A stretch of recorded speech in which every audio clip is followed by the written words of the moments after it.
Welcome to my channel, EvilHellMusic, and the Dark Evil Wolf channel, which is the channel we're going to start putting videos like this up on. My name is Ronnie Sampson, aka Evil Eye. My name is Jonny Sampson, aka Dark Ghost. Oh. And I'm Salmon Colby. My... Are you just doing to me or Marley? Marley. Okay. Okay, my name is Marley, but I go by... Salmon Colby. How do I say that? Guten Tag. Guten Tag, the gluten. You don't know where you go by. Okay, Okay, and you are... I am Malinda, but little wolf. And in this video, we're going to be talking about our top 15 favorite movies. Now, this list is like ranked off of like our enjoyment, like our favorite. We're not saying these are the top 15 greatest movies in the world. Some of these movies you may hate, some of them you might like. We're just basing it off movies we really like and ones we enjoy a lot. So, top 15 favorite movies. We're going to start with Malinda. What is your number 15? Oh, number 15. Yeah, we're going from 15 to 1 because I feel like better. it's better to do it that way. So, yeah. So you guys are making things way more complicated. Why'd What? you have to say it like I that? don't know. You So sound like a 15? gay person. Yeah. Wait, did I do it? Yeah. Underdog. Underdog is Yeah. MJ's 15. Yeah, because that was like my childhood favorite movie. I love like dogs. that movie. Yeah, that That movie's was the one of the movies with that, what's his name? He's in Avengers as the dwarf. What the is his name? What? The midget guy? What's his name Oh, in real life? He's in Um, Pixels.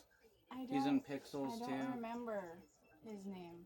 Oh, Peter I forgot about Dinklage. Pixels. Something like Peter that, Dinklage. yeah. But yeah, I love that movie. I don't think it made my list though. Dude, I forgot about Pixels. Marley, what's your number? A 15. So this is gonna be weird. This is gonna be weird because like we recently watched it. I don't know if this is the actual name, but this is what the guy, like the collector or whatever. Oh, I You forgot really all like about that? that movie. Yeah, I like But two the animals traps. died. I don't care about that part. I pretend And that wasn't fish. in it. No, they were technically still alive. Yeah, they were just swimming in them. Like, I like that movie, but I, Yeah, it's not like it's not I love top that 15. movie actually.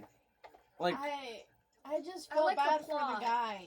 Like, he Yeah. went through all of that, and he was so close to, like, I'm sorry I'm spoiling the movie, but, like, he yeah, was that's so what we are close. gonna be spoiling movies because we're gonna be Spoiler talking alert. about them, why we love them and whatnot. And he's, like, so close to actually escaping, and then the dude just comes and, like, takes him and puts him in the crate. Which so is there's a why- part 2. Which is why I like the alternate ending. Yeah, the Yeah. alternate ending, he, Flips like, them off. flips off the little girl that needs help. Yeah, but like I did love that. That didn't make my list because I forgot about that movie. I knew something like that would happen, but that is a really good movie. Like there's a lot of parts that's like you feel the pain when it happens to him. But can I tell you what I was gonna make my 15? Sure. I was gonna make it, like Jeepers Creepers because I just recently watched that movie and like the actors are so good. Yeah. Gary. That's another one I really like. I liked them. Now, how about you, Johnny? My 15 is Zootopia because that movie is very inspiring. Zootopia. Yeah, with you the know. Fox, I think. And the- Yeah, and the Judy rabbit. Hopps. Hops, Yeah. Nick Wilde. You know, like because that movie's pretty good. So the song that they play in that, the I won't give up, no I won't give in, yeah, that one. Well, Shakira sings it, but it like is pretty much saying that even if like bad things happen to you, you should still like get up and keep trying. Yeah. Like, not to give up. That's why it's called Try Everything. I remember that one being one that I thought I would instantly hate, but at Film Fest there wasn't like a lot of movies to rent, and I just rented it because like the movies I wanted to go there for, they were already rented out to other people, so I rented it. And I think I liked it for the most part. I like the bunny though. Is that the one with the bunny that's Yeah, like a cop? Judy Hopps. Yeah. Yeah. And isn't it Judy Greer that plays her? I don't know. Or am I? or Amy Poehler, or I don't remember. I think in one of the, like, are there multiple Zootopias? No, there's just No, there's one. only one, which is surprising Well, then- because cartoons love to make sequels. They might make a number 2 where like Judy and Nick get married or something. Well, if that weird. movie was I quite do a ship while them. ago, so if they were gonna make a sequel, I feel like they would have done it by now. Then again, The Incredibles Because- took 20 years to have a sequel. Because there's this actor that's in it that plays Digit in Secret Life of Pets.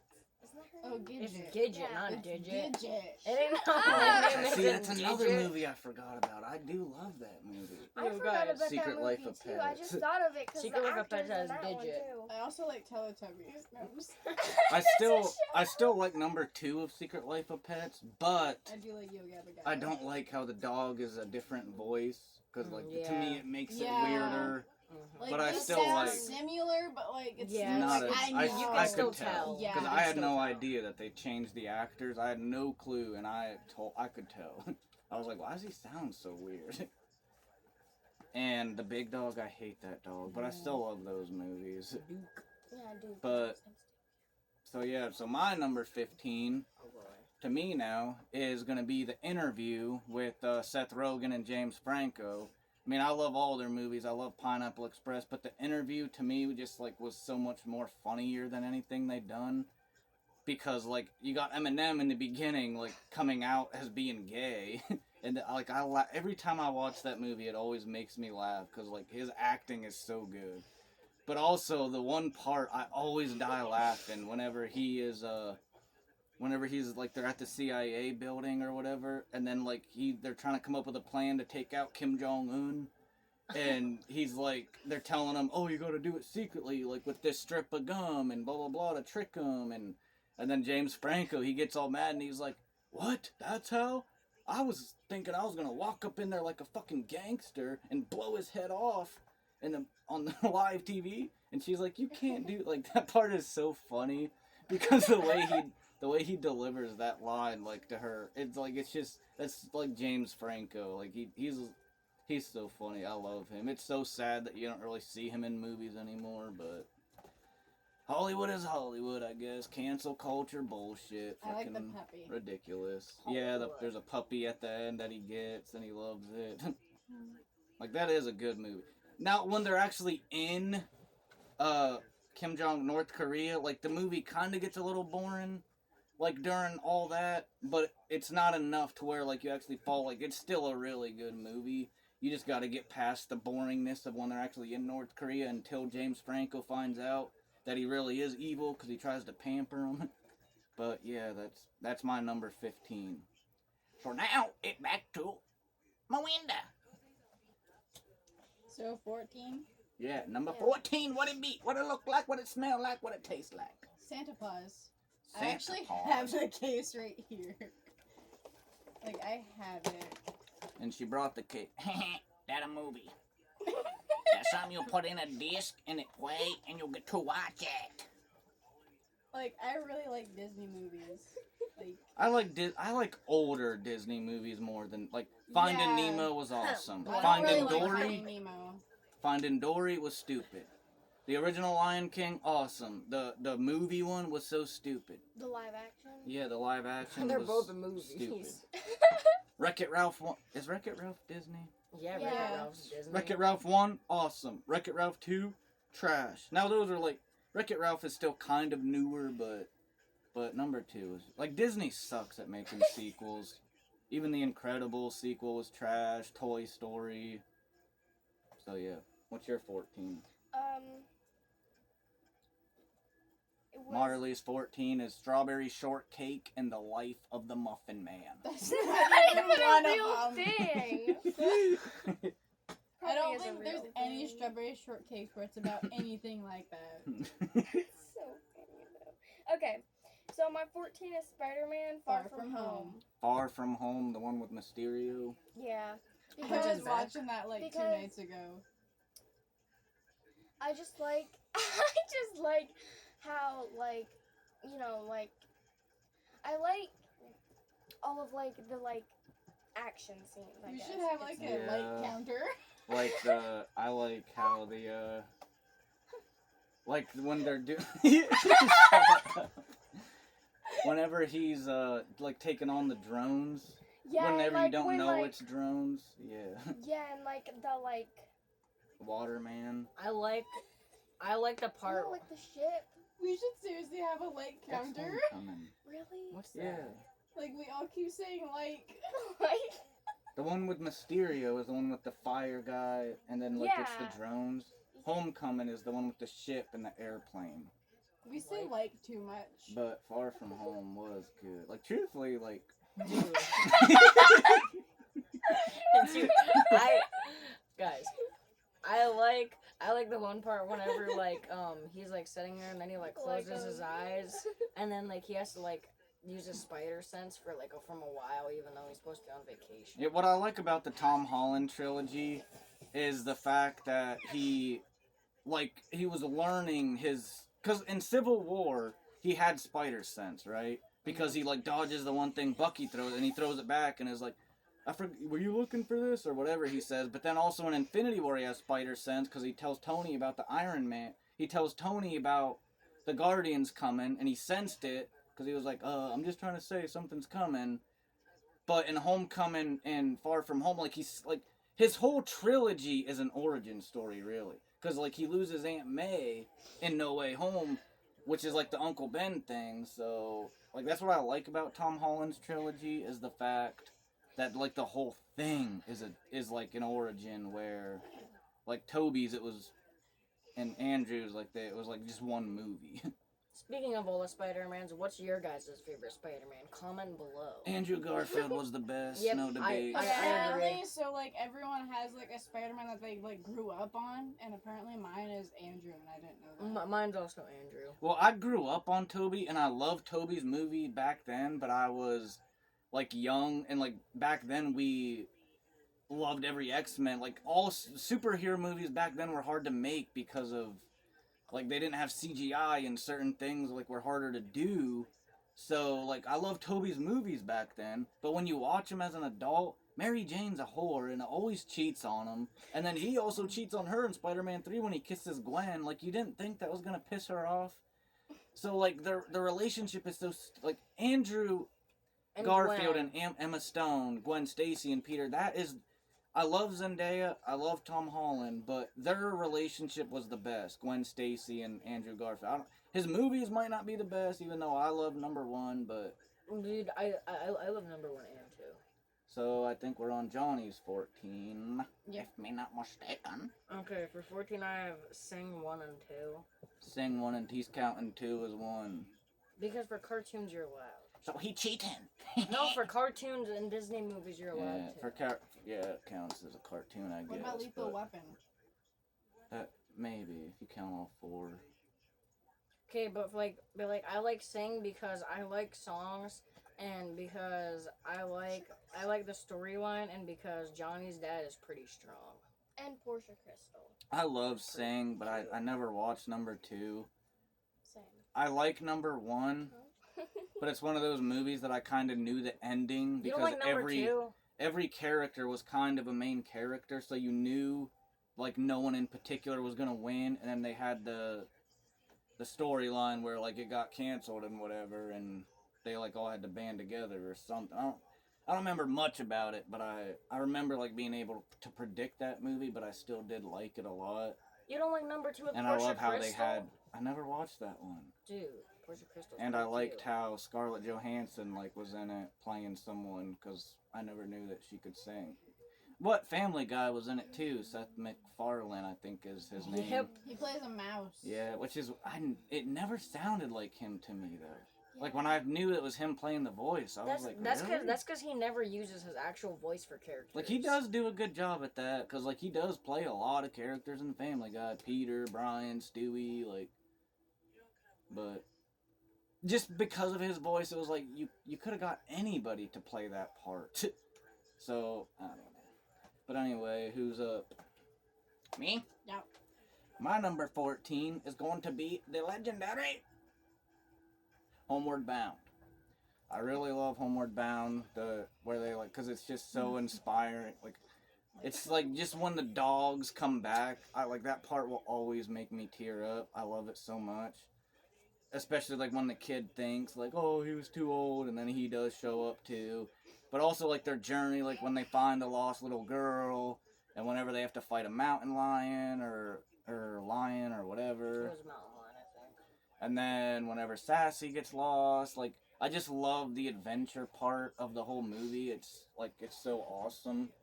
It's like one of those movies you could watch 100 times and then watch it 101 times and never feel bored watching it.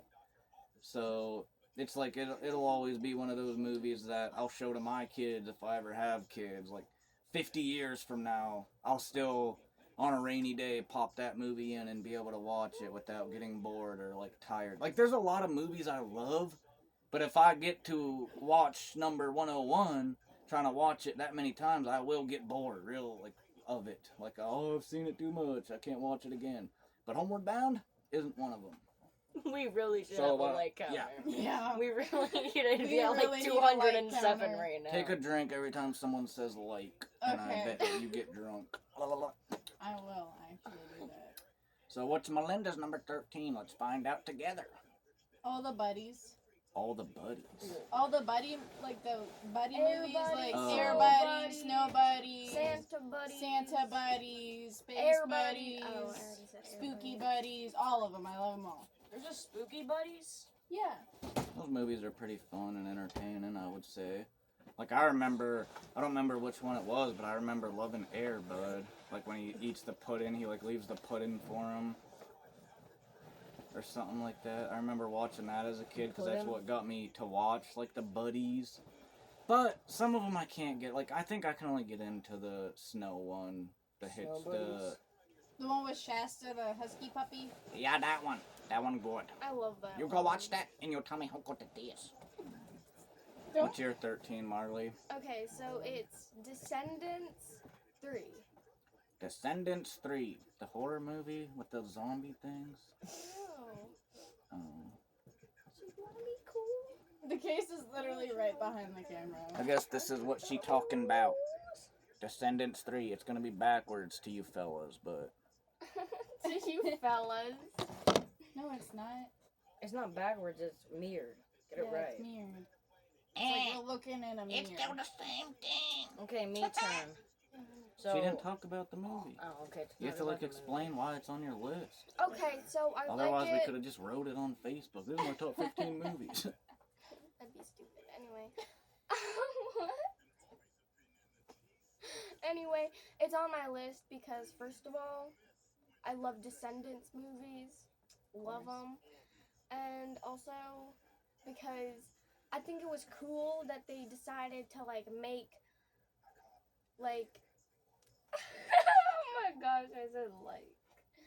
But I like it because I like the idea of Mal's father. I was gonna say mother. Like being evil, but she's trying not to No, be. I was.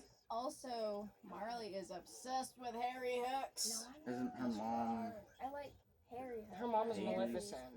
Her dad's You like Hades. Harry Hook. Her dad's Hades. Yeah. Yeah. Yeah. Which doesn't really make sense because I'm pretty sure he dies. Yeah, he But- does die in like his actual movie. Like he gets dragged into hell. But I like the actor that plays him. Wait, Hades Yeah. is Greek His- mythology. When did Disney own Greek mythology? Thor.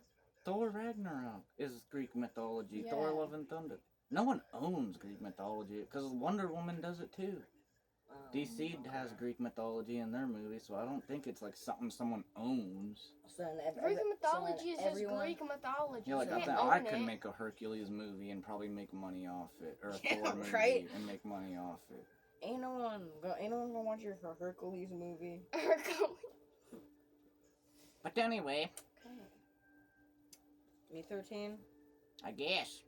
Okay, Me 13 is Spider-Man Homecoming because that movie is pretty good, and I feel like Tom Holland's Spider-Man is the most good Peter Parker wise, like because he actually looks young and like he actually like has like a teenager life more, and like I like Andrew Garfield and Peter Parker too, because like he's like cool, but like I feel like someone like him wouldn't be a loser. And like you could actually see Tom Holland, Peter Parker to be considered a loser in school. Yeah, like Andrew, he's like Andrew Garfield. He's like riding a skateboard and shit. Like, he's a good Spider-Man, but I don't know if he's a good Peter Parker. Yeah, he's not really a good Peter Parker. So what are we on, 13?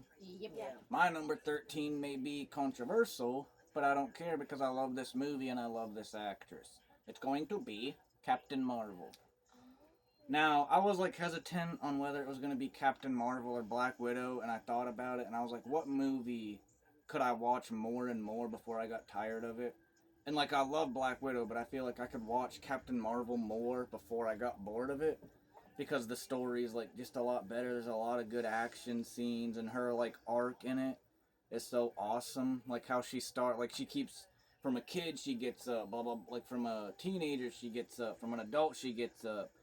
And, like, no matter what life gives her, she always finds a way to get up with her past. Like, her parents, like, didn't really love her, and her dad was an alcoholic or something like that in the comics. They didn't really specify that in the movies, but in the movies, she was, like, took in by the Monica and her daughter, Maria, and her daughter, Monica. And it's just one of those movies. Like, a lot of people hated the movie, but they didn't hate the movie. Yeah, they hated Brie Larson. So that made them hate the movie. And because what they thought she said, she didn't even say. They just twisted her yeah, words. no. People just take one little sentence from something you say and run with that and don't really listen to the full context of it. But anyway, like, I love Brie Larson. Another one of her movies is definitely going to make my list, but I think it's probably, like, way down further, so I'm not going to bring it up right now. But anyway, I just love her so much, and I love her take on Captain Marvel. And that movie just, like, I remember seeing it in a theater with Jonny, and there was, like, just so many moments that I wanted to get up and start cheering. And also even Goose, too. Like, whenever she, like, finally learns her powers and shit, and then she starts using them, and Nick Fury is like, you know you're glowing, right? Like, all that kind of stuff just got me so amped up and crap. And it, like, just made me more excited for Endgame, the fact that she was gonna pop up in there. Even though, like, she don't really show up till the end, but, like, I love that movie so much. It's a movie I can watch. I do hate the way Nick Fury loses his eye. How it's from Goose. I think it's funny. How it, like, because it makes the Winter Soldier scene a lot less intense, if that's the right word I'm trying to think of. Like, when he explains it, like, the last time I trusted someone, I lost an eye. Like, then when you find out it was a cat that did that to him, it kind of takes away from that moment in Winter Soldier. But, nonetheless, I still love the movie overall. And it was pretty good. So it made my list. And anyone that hates that movie and hates Brie Larson and thinks she should die, she's a walking demon on Earth, well, fuck you, because I love her and I love that movie. Yeah. So now let's go back to Malinda and see what her number 12 is. 12. Alvin and the Chipmunks run 1 through 4, all of them. Alvin and the Chipmunks! Me love number 1, but all the rest? Nope.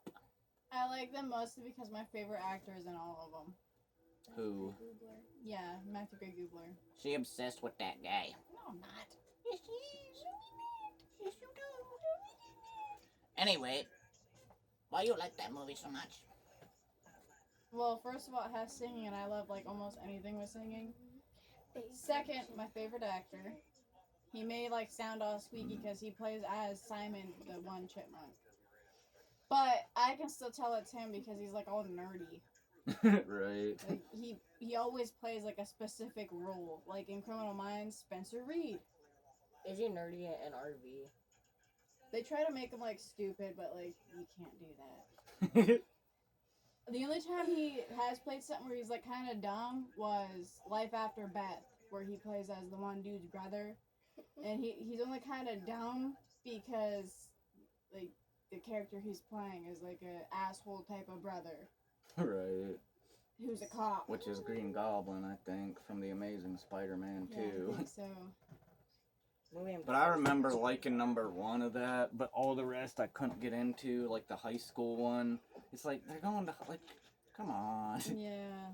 I think 3 was alright, but I don't think I ever watched 4. But I do remember loving number 1, but, like, not enough to go back to it and try to watch it again. Oh, I can watch that multiple times. But, yeah, because I never really got into the cartoon, truthfully. Like, I never even got into Tom and Jerry. Like, everyone loved that show as kids, and me, like, I was off watching iCarly or fucking goddamn Family Guy or Victorious or Drake and Josh. Like, Tom and Jerry and Alvin and the Chipmunks crap. Like, I couldn't get into. Not for me, I guess. What is it? You. Number You. 12? You. I think it's number 12, yeah. Okay. My number 12 is The Greatest Showman because it's kind of it's based off of, real thing, well, not really real. I Right. like movies where they sing but it is real, Right, Like, where it's feel Like not... it's based on something true, but like they just add their own details to it. Like me, like, I hate musicals when it's like, oh, we're just going to grocery shopping and now we're all singing about us grocery shopping. Oh, I got it, Like, watermelon. High School Musical did it in a way that made sense because they were, like, kind of from a High School Musical. So, like, the whole school was, like, kind of, like, musical. It still kind of don't make sense, but it makes more sense than, like, Finding Nemo or fucking other weird-ass movies that just burst out into singing for no reason. And I hear Because- nothing but good things about The Greatest Showman, so... Yeah, because The Greatest Showman, when they sing, normally they're singing about, they're at the circus singing. So not really, just, sometimes they break out into songs, but, Yeah. you kind of have But to. it's not, if like, a cringy. musical. It's not, like, a cringe galore. No. I wouldn't really say it's cringy. Because, like, and they got a lot of good actors, like Hugh Jackman and Zendaya's in that movie. Zac love Efron. Zac Efron. I love Hugh Jackman. Speaking of Zac Efron, he was in High School Musical. He was? Yeah. You didn't know Yeah, I think that? he was the main character. Yeah, he plays Troy. Yeah. Yeah. Not I the really need to show. see The that. show is stupid. The That's movie. High School Musical, the show, or Yeah, something. that's The series That's or fucking something. trash. I did watch that, some of that anyway. I hate Did it. you like it? I like the two main people. The girl that is played by Olivia Rodrigo, and then the guy Oh. that's played by Joshua Bassett or whatever his name is. I don't know how to pronounce his name. Just like Spirit, turning that into a show, that was stupid too. I like that though. You like that show? Yeah. I didn't. I It's didn't not either. like I love the Spirit, movie. it's Spirit's kid. But it's That's still named Spirit. That's because she, in the show, whenever Lucky is trying to let Spirit go so he can be back with his herd, Mr. Granger, which is the town ranch guy, he owns the whole Ramada or whatever. Anyway, he's like, well, no one else has been able to ride or break that horse, so why don't you have him? And she's like, well, I think he should be free. And then he says, well, he's got a lot of spirit. And then she's like, spirit. And then it's like, yeah, that should be his name then. That's how he gets the name Spirit. I just know, I remember Stupid, Spirit, the movie, loving it so much, especially, when everyone is trying to break them, and then that one song plays, Get Off of My Back. Yeah. I ended up loving that song, and I would have never heard that song in a million years if it wasn't for watching Spirit. I don't think Spirit made my list, but it is an honorable mention. I do love that movie. I usually don't get into cartoon Disney type shit. That's DreamWorks. Except, Finding Nemo and whatnot. DreamWorks. Yeah, that's DreamWorks. But there, are a Shrek. few Shrek. cartoon movies I love, like Hotel Transylvania, Spirit. Despicable Me, but only the first one. All the other ones are... Number 2's alright, but all the rest are stupid. There's a few cartoon-type movies that I like, but not really that much, so... So whose turn is it? I think it's Johnny. Johnny, you go with 12. 12? I have a Spider-Man Far From Home, but we already really talked about that. I just like that movie. Your 12 is what? Far From Home. His 12 is Far From Home. I like feel that like movie all- because it shows the Peter and Tom Holland, as Tom Holland Spider-Man, a little, better. I'm better. Yeah. Because, it shows a lot of Peter in that movie. What I like about that movie is, how he don't really want to be Spider-Man anymore. He just wants to live his own life because of like Thanos and all that he went through.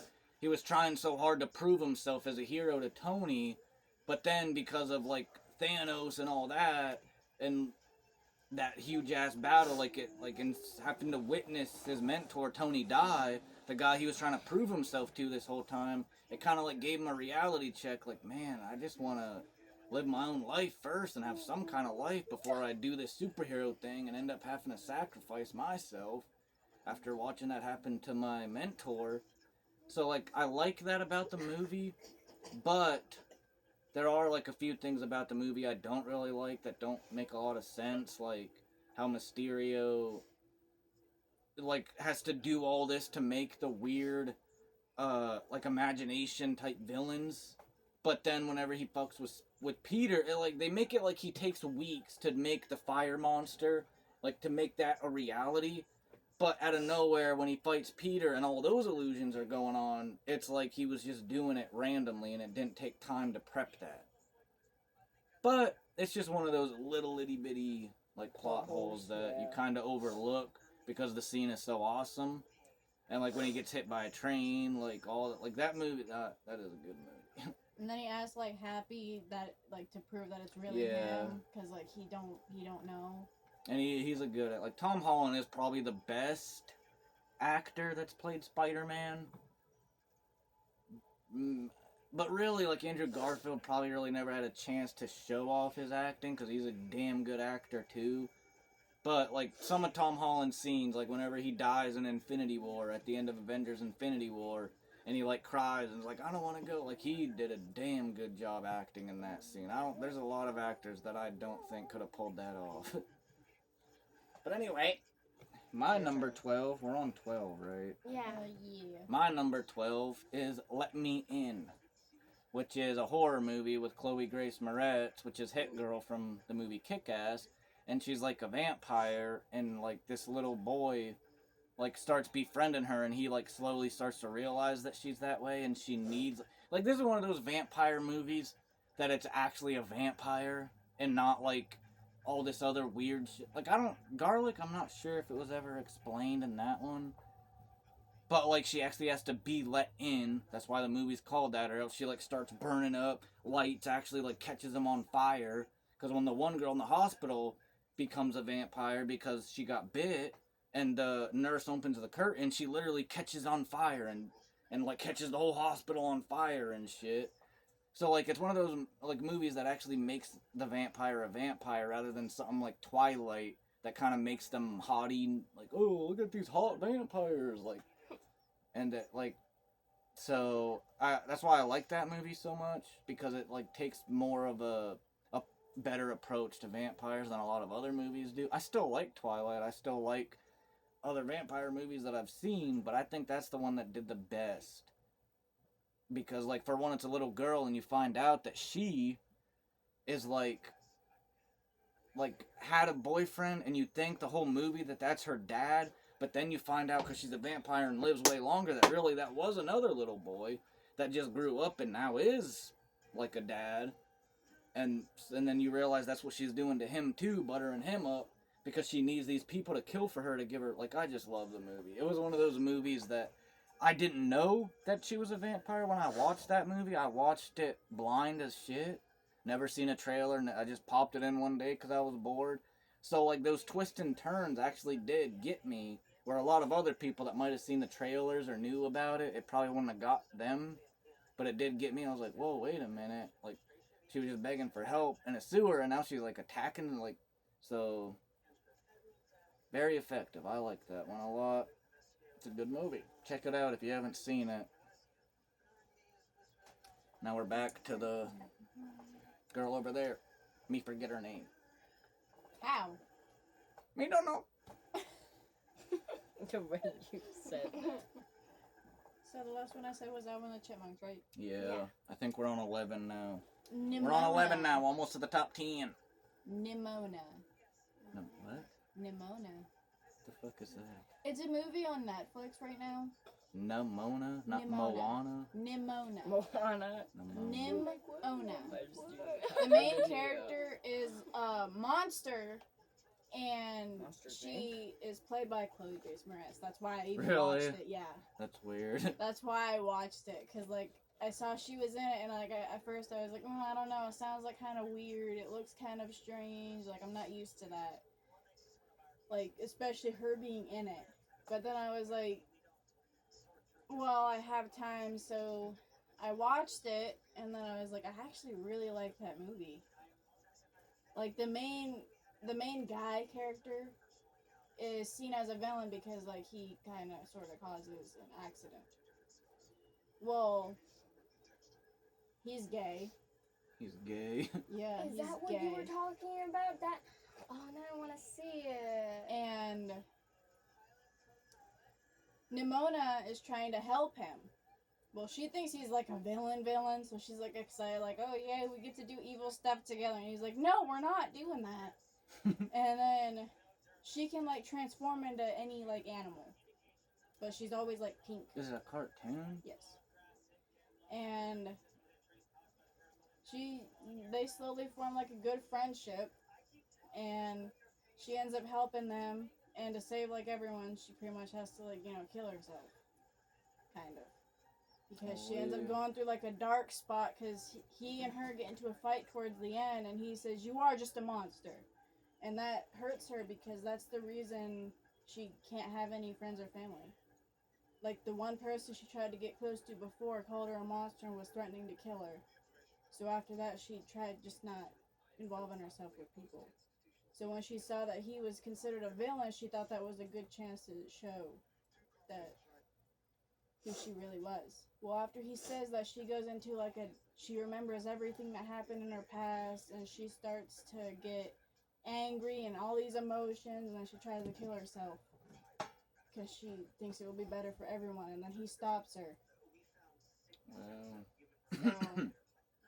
I want to watch that now. That sounds That's a Funny, really Chloe good movie. Grace Moretz seems to like never do bad movies. Yeah. Like the only bad movie I've ever watched with her in it was probably Kick-Ass 2 because She's it's in too much of Diary. a chick flick. Huh? She's in I Diary like of a that. Wimpy Kid. I like that one part where like that Mother Russia or whatever her name is. I like the like, movie, but it was too chick flicky. Yeah, it was, but I do like that one part where like she takes out the adrenaline shot and then Yeah. Mother Russia thinks, oh, you think Oh, you you're can gonna hurt me kill with me. puny needle?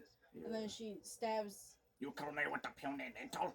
And We she do not like stabs that. her with it, and then Hit Girl like looks at her, and then she's like, "It's adrenaline, bitch!" And then she like goes like all crazy on her, Yeah. and it's like really awesome. But like the whole middle of that movie is like, oh, we gotta figure out my problems. Everyone hates me. I'm getting bullied. Let's do a puke stack. But other she's than like that, trying to be more girly and like yeah, it went into like a teen drama. yeah. Like the beginning's awesome, the middle's a teen drama. Gotta get over that. Then the end is good again. Cause like the movie when the dad gets killed, that is dark. Yeah. Like that part is so emotional. Cause 'Cause, like like, he's while- just talking to his friend, and out of nowhere he just drops his phone, and his friend is like, "What's going on?" Like, and like that hit me. I was like, wow. Like the fact that his dad did that for him, took the mask and acted like he was Kick-Ass, so his son wouldn't. Is that in number 1 that happens? No, that is number 2. But yeah. Also, in number 1, whenever Hit Girl's dad is like, Yeah. he's like being burned or whatever Burned alive, and yeah. while he's burning to death, he's still giving his daughter Tips and shit. yeah, so she can get to him. And I love that. I love that. Like, Kick-Ass 1 is awesome as fuck. Yeah. I love that scene where she's, like, in the dark and the strobe lights and she's just taking them all out. And even the other scene where she first shows up with Kick-Ass and takes out all those people with the swords and he's just like, God damn, what the fuck?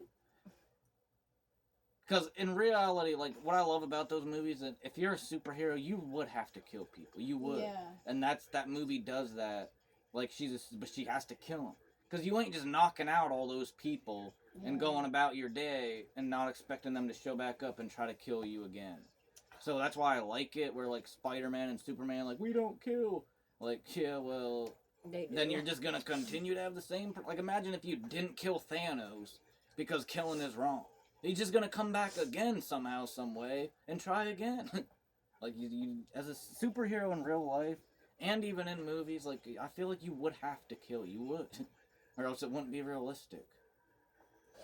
But anyway, whose turn is it? Marley's. For their 11. Yeah. I think it's 11. We always get off topic a lot. Okay. Yeah, sorry if we get off topic too much. Yeah, So- we were talking about one movie that became like two completely other movies. Okay, so this is a movie no one knows, and only I know it. And some people probably wouldn't even consider it a real movie because Oh my gosh, I know what it is. Sam and Colby go something. no, it's way no, not that. I count them as movies. I do too, but like it's not that. But so like, well, it's called K through 12, K through 12. and it's just about this. Is that Melanie Martinez thing? But have a reason to like it. For a second, I thought How is it a movie, though? Scared movie. Because it has plots, and then there's now going to be a number 2, which I'm super happy about, and that's gonna be like called Portals or something. I don't know. I mean, that really is what makes a movie a beginning, middle, and end. But I'm happy because so like the new Portals movie, I think more people are gonna be in it instead of just like her and like a couple other people, like because Bella Porsche is gonna be in the new one, another creator person's gonna be in it, and like a lot of other people are gonna be in it as well. So I'm prepped for that one. But that's the reason I had that one on there is because I'm excited for the next one, but I couldn't put that on there because it's not even out yet. So yeah. What's wrong with you? Not a bad pick. You up, Jimmy Boob? What are we at, 11? Didn't quite count. Jimmy, you up? What are we at, 11. 11, Get out yeah. of here. 11. The same number I as have- Marley. Here, can you name me that blue pen real quick? 11, I have Wrong Turn. What? Blue pen. I have What Wrong blue Turn pen? 1. I have to switch one of these. I have Wrong Turn 1 because, one, it was one of the first horror movies I saw. And, like, it really is, like, a realistic horror movie. Like, Friday the 13th and all that, like, isn't really realistic. But, like, Wrong Turn really is. Like, you could actually go in the Yeah. woods and there could be cannibals who, like, pop your car tires and then, like, try to, like, kill you. Yeah. So, like, that one's realistic, and people always hate on it, but, like, it's a really good movie, and I really love it. Yeah, me too. I'll talk about it more later. Probably. Maybe. We don't know. Okay, what are we at? 11? Yeah. My number 11 is Powerpuff Girls. Now, I really love this movie. Really? Get me for real. No, you're not. Me kidding. My number 11 is Oh my actually gosh. Blended with Adam Sandler and Drew. Now, I was like split between whether it would be 50 First Dates or Blended. Like, I love 50 First Dates, but I feel like I can watch Blended a lot more than 50 First Dates, so I went with Blended. Adam Sandler, Drew Barrymore. Adam Sandler gets a lot of hate for some reason. Like, everyone's like, oh, his only good movies were Happy Gilmore and Billy Madison. But to me, like, I love all of his movies. Not like none of the I don't like none of the Netflix shit. But like I loved Blended. I loved Happy Gilmore. I love Billy Madison. I love The Longest Yard. I love the one with Seth Rogen. Funny People. Like I like pretty much most of his movies. Truthfully, the only movie of his I hated was probably Little Nicky and the Punch Drunk Love or whatever. That movie is just so fucking boring. I fall asleep trying to watch that movie. The Waterboy I really love, so it's gonna be Blended because I just love that love story. Like they hate each other at first, and then they start finding things out about each other. He has 3 daughters, she has 2 boys, and it's like they're the missing piece for each other, but they don't know it yet. And that's what I like about it, is like they slowly get to that point. And there's just so much emotion in that movie and like heart. And I also really love the actress that plays one of his daughters, Bella Thorne, I think is her name. I used to love her in Shake It Up, and Now she does OnlyFans. she's in this one horror Oh, movie. that's Bella. Why'd she do that? Because she loves her body. That weird. And a lot of people Anyway. do too. Yeah. I really loved her in Shake It Up, and I really loved her in this one horror, I think Cam or something like that. She's in some horror movie, and that was a really good movie. Like, I just love her, and she's, like, so funny and blended, because, like, everyone thinks she's a boy, but then when she gets all dolled up and gets hot again, it's like, oh my god, she's hot. So, Blended is my number 11, and I just want to say to the world, Adam Sandler gets a lot of hate that's not necessary because he's easily just as funny as Jim Carrey or Will Ferrell or any of these other people. The only difference is his movies may not be as better written than like Jim. And that's one movie I wanted to bring up because it was going to make my list, but I completely forgot it existed until my list was already done. Dumb and Dumber with Jim Carrey. I do really love that movie, so we'll say that's my 16. Because that movie is so fucking funny. It's like one of the first comedy movies I ever seen, and I laughed my ass off watching that movie. Yeah, those movies are funny. So, now we're on number 10. MJ, top 10. I'm gonna go get a shirt because I'm dying in this hoodie. It's too hot. And these three are gonna do their 10s, and I'll be back. So start with your 10. Okay. Lethal Weapon 1 through 4. Because, well, actually, I had like a specific order, but I couldn't write that all out. So the first favorite is Lethal Weapon 2, then 4, then 3, then 1. And I like them because,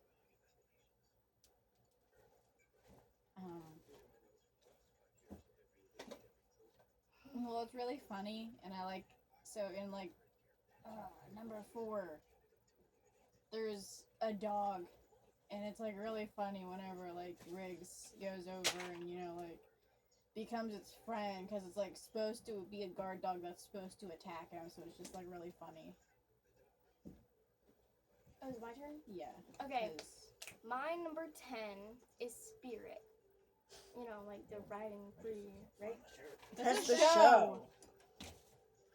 There is a Sorry. Spirit Riding Free movie, I'm stupid. but I don't know if you've seen that. Don't blame me. I don't know which one it is. Hold on. Isn't it just called Spirit? Nothing else? Just Spirit? Kind of. There's Spirit of the Cimarron, or however you say that, cinnamon or something.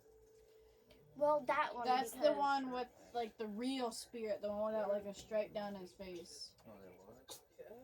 Like the normal Spirit where like the Indian guy jumps out on him and then he falls in love with Rain and then he finally gets back to his herd. Yeah, that one. Okay, so that's just normal Spirit. Yeah. Buddy, We could see. you could see your back. You were like a whale. So We my can turn. see him in the. Yeah, we can still see you. Oh, and buddy, without you here, there's like really no conversation, because like they don't really conversate. Why not? We don't know. Is it? I couldn't find the shirt. So, what are we at? So you're exposing your boobs. Take a little milk. Me kidding. I know Anyway, so. continue. I gotta find my shirt. I don't know where it is. Whose turn is it? Yeah, I just like Spirit because I like this part where, you know, he's like running away and stuff, and it's pretty sad. So I like sad movies as well because I'm a sad person, so just fits well with the vibe, I guess. Like Marley has depression, then I'm happy. It's like a good mixture. I Be would- back. Couldn't find a shirt, so I just had to put my hoodie back on. That's a different hoodie, buddy. Okay, what are we at? We're still I at think 10. him. We're at 10. It's Okay. Johnny's turn. So Johnny's my- burn. My 10 is Guardians of the Galaxy because... Dude, you gotta get up closer. They can't see you. Okay, so my number 10. Hold on, give me a minute. My number 10 is Guardians of the Galaxy. No, just kidding. I'm not going that close.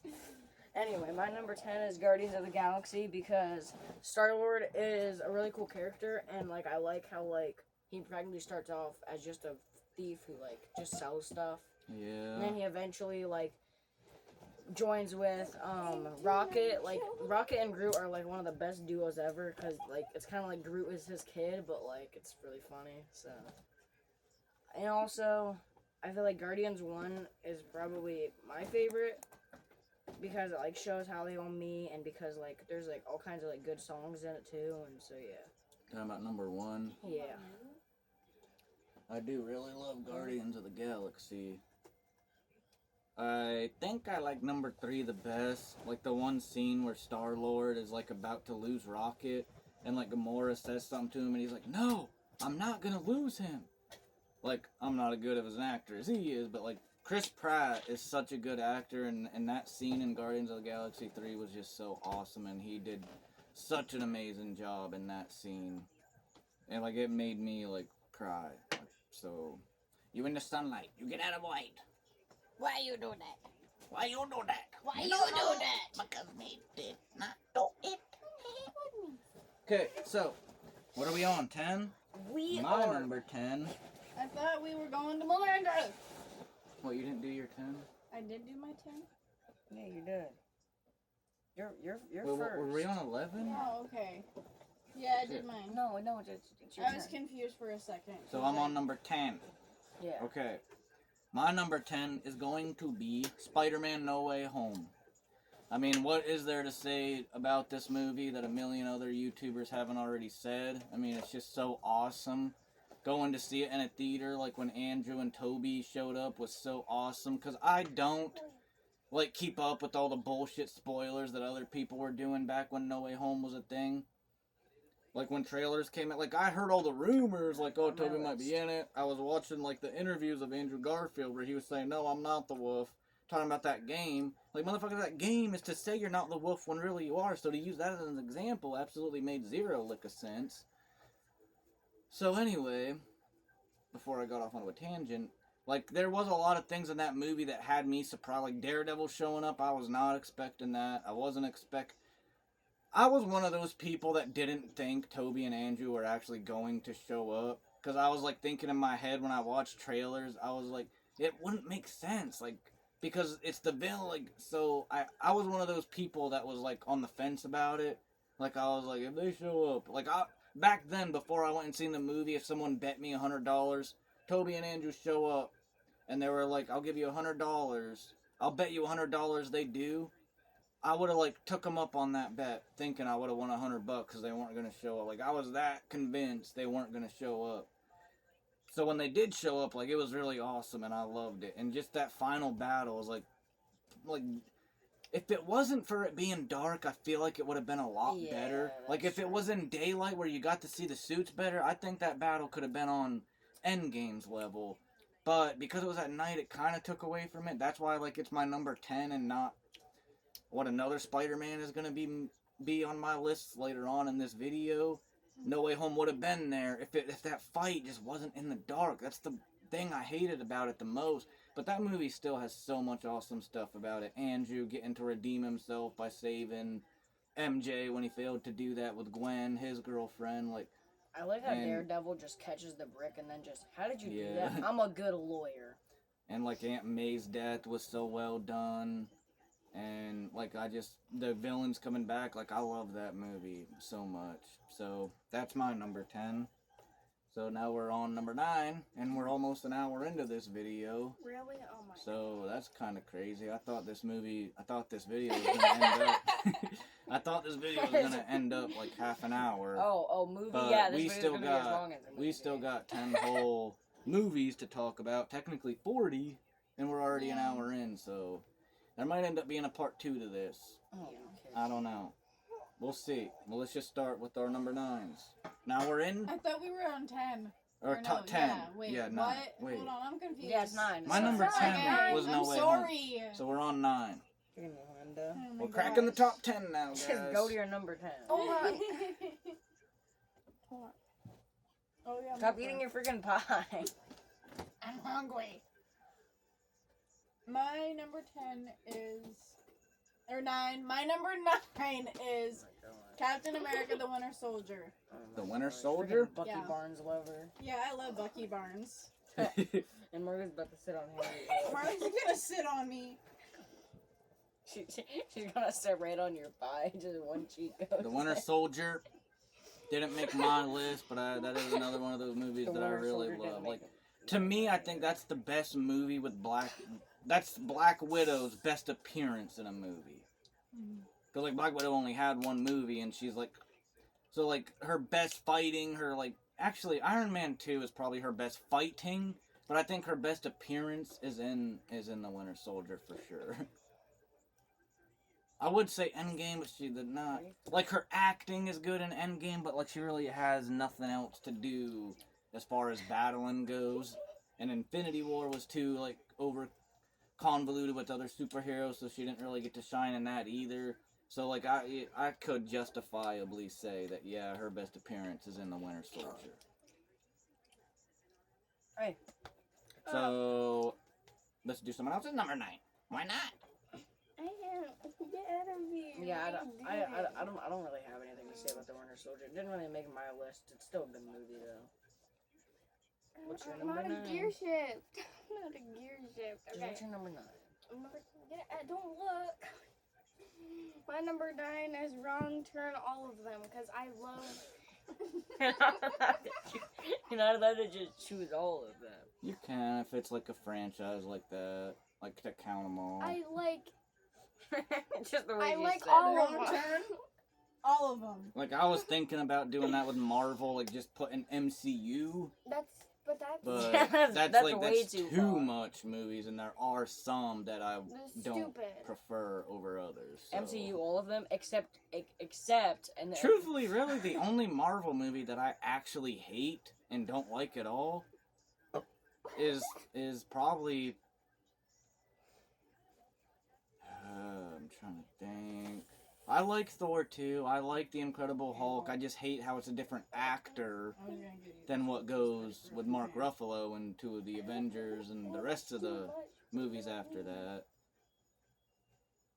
So I'll say the one that I actually like kind of hated would probably be like Shang-Chi. It's not that I hated it, but I could not get into it. Like it doesn't interest me enough. I keep trying to watch it and like I end up deciding to watch something else. So.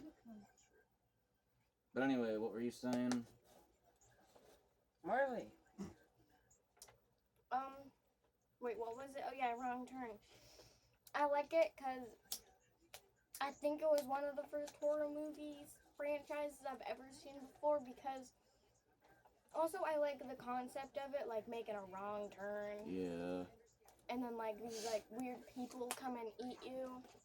Even though So it's cool. even though only 2 of them is actually a wrong turn, like all the other ones ain't really no one taking a wrong turn at all. Oh, isn't it 4 and 1?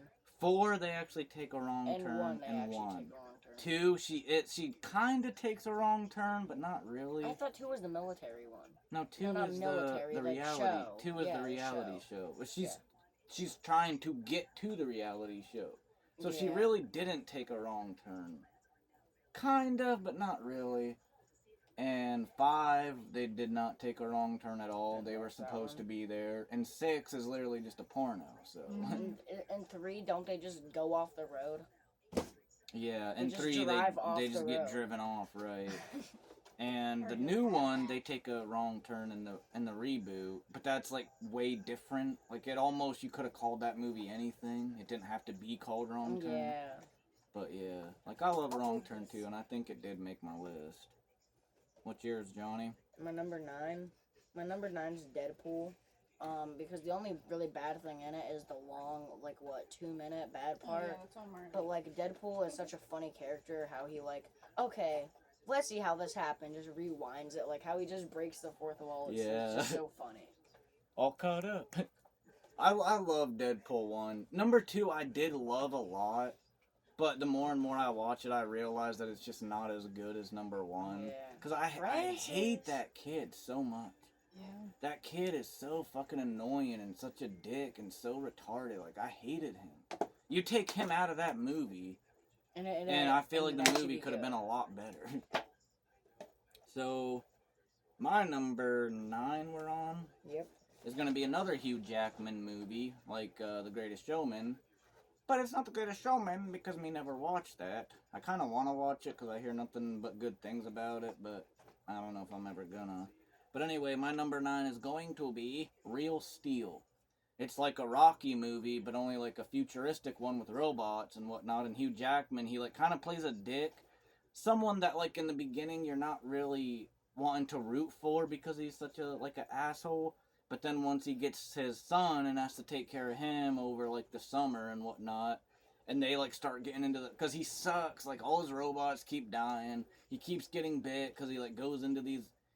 What did I say? He keeps getting beat. I don't know what I said. You said bit. He keeps getting beat, not bit. It's not a vampire movie. But anyway, he keeps getting beat because he goes into all these battles like half-assed and not really trying to like make. He's just trying to make money with like, but he's not really trying to put effort into it. He's just half-assing the work and whatnot, like trying to get it done quicker than when really you got to take your time. And then whenever they get the one robot that saves the one kid's life at the junkyard, and then that robot Adam starts doing like good in these fights, and they're actually starting to win, and then they form this bond over it. Like it's just such a touching movie. It's one of those movies that every time I watch that end, when he's like shadow boxing because the voice thing gets fucked up, so Charlie has to actually like be boxing himself with the robot watching. Every time at the end of that movie, whenever he's doing that and like his girlfriend and his son are like watching and they start getting teary-eyed, like I get teary-eyed too, because it's just so, like from where you see Charlie in the beginning of the movie to that point when they're actually taking on Zeus, it's like it's one of the great character arcs. Like to me the best character arc in the world is Negan from The Walking Dead, but the Charlie arc, like in a movie not spanned across 4 seasons or something, is like kind of reminds me of that. Like it's just, you'd have never thought from the beginning of that he would end up where he is at the end. And like I just love that. That's one of those movies I can watch again and again. I love that movie a lot. So my number 9 is Real Steel. Number 8. Back to the girl. I'm not the girl. Yeah, you are. No, I'm not. Mm-hmm. What was the last one I said? Captain America? Yeah. Morbius. Linda's number 9 is Blade Runner 2099. What if it's a No, Blade Runner? Morbius. I love Morbius. What's Morbius? I still again? have not seen Morbius, surprisingly. Mine's actually Tron. No, Someone who literally watches every Marvel movie. I still have not got around to that one. There's a hole in my shirt. Because it's the same thing with Venom. Like, everyone hated Venom for some reason. So it made me, like, I was seeing every Marvel movie in a theater. But I didn't see Venom in a theater because everyone talked so bad about it. And I thought it was going to be retarded. So, whenever I finally got it on DVD, I think I rented it from Film Fest or something, I finally decided to watch it, and I love that movie. Now, I didn't really love number 2 as much as I loved number 1, but Venom 1 was really good. So everything everyone was like, oh, it's so stupid. Like, I ended up loving it. And the same thing happened with Morbius to me, which I feel like I should have looked past that, because the same thing happened with Venom. But the same thing with Morbius, like, everyone just hates it so much and talks so bad about it, and there's memes about it. So, like, it kind of soured me wanting to see it, but knowing that the same thing happened with Venom, like, I should just see it, because I guarantee I'm probably going to like it, even though everyone else hates it, because nowadays, everyone wants a movie to shit out gold and hand it to you. Like, these expectations these people have for movies, it's just crazy nowadays. Like, everyone wants it to be fucking The Godfather and Scarface and fucking Gone with the Wind. Like, they want it to be like the Titanic, where it's just, there's no flaws at all. And it's like, seen movies, any of the movies you just no listed. movies are ever gonna live up to these impossible expectations. Like, it's just impossible. No, You can only Hey. do so much with a My Spider-Man face. villain without Spider-Man, you know what I mean? And they did a good job doing it in Venom, so I'm sure they've probably found a way to do a good job with Morbius, but I haven't seen it. Yeah, So that's where you're cue to talk about it, because I haven't seen it. Can't talk about something I don't see. Like, I don't want to spoil anything, because, like, I want you to see it. Okay, Marley, your turn. Oh, Number 8. number 8. Oh. No? Wait, we're on 8. I don't want to talk now. Stop trying to bench me. Okay, What's your number 8? shut up. Okay, my number 8 is Descendants 2, because that's where you get to meet Harry Oh Hook. my god. And that's the only reason I like it. That's Dude. the only reason you Dude. like it. Literally, I have for number 8 all 3 Descendants. Really? Yeah. The whole like, trilogy all in Yeah, one. just the whole trilogy, just cause. That's how you know how different us siblings are from each other, because our Descendants ain't even on my list at all, not even one of them. Like, I could never get into them. I like Mao as a character, but not enough to actually watch the movie. I love Descendants because like the songs are cool and like the premise is You gotta cool. talk louder. Oh. You're, like, Talk mumbling. louder. I like Descendants because the songs are cool and the characters are cool and like it's funny and like Carlos and like Jay act like they're brothers and it's just like a really cool like concept. So like if you haven't watched it and it's like a rainy day and you like want to watch it and you can, then just do it because you can. So you just should. Because you can. Okay, your turn, buddy. Okay, my number 8, we're on 8, right? Yeah. My number 8 is going to be Last House on the Left, the remake. I Spit on Your Grave, I know is like a reboot. I don't know if Last House on the Left ever had an original, but I know the one I'm talking about. If it did have an original, I'm talking about the remake, like from 2007, I think, or somewhere around there. I love that movie so much. Like, I love I Spit on Your Grave, too. Is that the one where the people take them 2 girls because that boy takes Yeah. them to... Yeah. Yeah, I love I Spit on Your Grave, the remake, so much that it made me want to watch The Last House on the Left. But I Spit on Your Grave, I feel like they make the scene, if you know what movie I'm talking about, you know what scene I'm talking about. I'm not going to say it. But they make the scene in I Spit on Your Grave like way more brutal and longer, so it's harder to watch that. Like, you kind of have to fast forward through that, because it's like they kind of drag it out a little too long, which makes it like harder to watch. But anyway, like in I Spit on Your Grave, she like really tortures the fuck out of them, and it's her. But what I like about Last House on the Left is it's the parents that get the revenge. Now, this is one of those movies, if you've never seen it, I want you to see it, so I'm not going to like spoil it too bad for you. But it's like a revenge story where like something happens to the girl. She does make it home, but she's all injured, and the dad has to like slowly, because they invite these people in that abuse their daughter because they don't know, for all they know, their daughter is still out with her friend. And like they show them hospitality and actually treat on their wounds and shit from the car crash. And so, and then you find out that these are the people that fucking assaulted your daughter, and they like get revenge. Now, even though I Spit on Your Grave, the revenge I feel like is better and like more satisfying, I still love the fact that in Last House on the Left, it's the parents that are getting the revenge instead of the actual girl. Because I don't know why, but to me that just felt more like cool and more better of a concept. However, I do think like the kills could have been better when they were getting revenge. It kind of felt like they were victims too. It did like in a story like that, like they should have been the heroes in that moment, but they still felt like the victims of these killers. Or well, they kind of are killers, but they still felt like victims to me. Where they should have felt more like Laurie in Halloween 2018 rather than still victims. So that could have been a little bit better. But even so, I still love the movie. It's one of those movies. It's one of like the greater revenge horror movies, because there's not a lot of revenge horror movies, because most horror movies end with the killer winning, which is always so stupid that they do that. It's just like, whoa, so we can make a number 2. Well, if all your movies are going to end like this, eventually you're going to get to number 3 and no one's going to see them anymore, and they end up on DVD. I mean, have none of these horror franchises learned that lesson by now?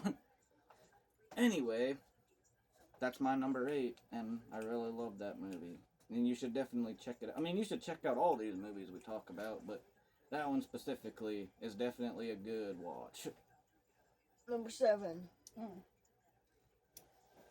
2, 3, 4, 5, 6, 7. Captain Marvel. I really like that. That's all you're gonna say? I think someone already talked about it earlier. Yeah. Hers is Captain Marvel. We already touched on that, but that a good movie. But Marley, So which good. one you born? Deadpool. Because, Marley's is Deadpool. no duh. Truthfully, I'm surprised Deadpool didn't make my list. Like, I love Deadpool, but somehow it didn't like make it on my list. I like that movie. Because he breaks the fourth wall, and also just because, like, perfect actor. He's so funny. Like, whenever he's like goes to the one house, and he's like, "I'm gonna kill your fucking cat," and then he goes like, "I don't have a cat." And then Deadpool goes like, "Then whose kitty litter did I just shit in?" Like, he's just so funny. Like, I do love Deadpool. Like, Ryan Reynolds is Deadpool. Kind of like Robert Downey Jr. is Iron Man. Tom Holland is Spider-Man. Deadpool is definitely Ryan Reynolds. Like, I don't think any other actor could play Deadpool. Like, none. There's no one else that could do that. Like, I'm really excited for Deadpool 3. All these rumors coming out, like, Wolverine's gonna be in it, and, like, people think it's gonna be, like, Deadpool kills the Fox universe or whatever. Like, I'm really... Because number 2, like I said earlier, it just wasn't as good as 1, but I feel like 3 is gonna be, like, better than 1. I just have that feeling, and I'm excited for it. I'm more excited for Deadpool 3 than I am Avengers Kang Dynasty, and that's sad. So is my friend's dad, because my friend's dad is a Deadpool, like, huge fan. Like, he has a lot of Deadpool stuff. But anyway, my number 7 is Rio 1 and 2, because, well, those movies are just really good, and because they're funny. Why are you mumbling? Talk louder. Okay, my number Johnny's 7. like mumbling or something, like he's sad. He's like, "Oh, I'm in a bad mood." My number Because that's just how I is talk. Rio. I like Rio. Rio part 2. Like, they ain't gonna understand you Okay. talking like that. My favorite is Rio 1 and 2. Not my favorite. My number 7 is Rio 1 and 2. Because it's really funny, and it's really inspiring and cool. Because, like, You how, say like... everything's inspiring. Because... Stop. Because, like, how his wings broken, and then, like, with Yeah. with love, it, like... Or, no, it's not broken. And the he girl, just can't fly. he can't and then, fly. Yeah, and, like, and then with love, he can. And then also, because Yeah. will.i.am playing that one guy, he's funny. from, what the fuck is he from? What is he from? He's in a band. I don't know, Who but does he he's play? funny in that Black movie. Eyed Peas? Who does he play? Huh? Oh. Black Eyed Peas. Black Eyed Peas, yeah. he's funny in that movie.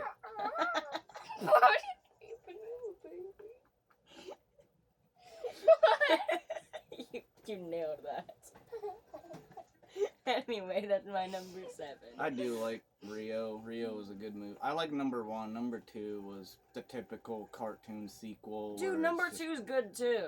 I didn't like it. But they have kids though. Yeah, and because in number 1 they made it like they were the only 2 left. But then in number 2 they find a whole goddamn...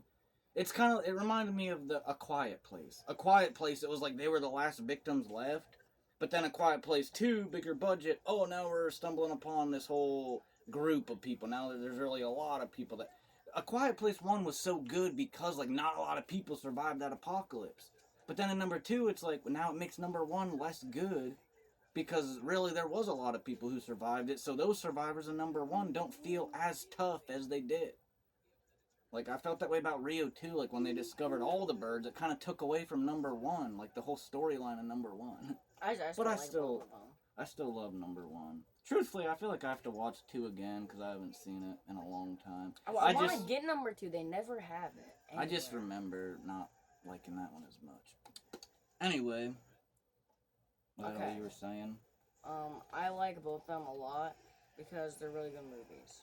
What's your number 7, sir?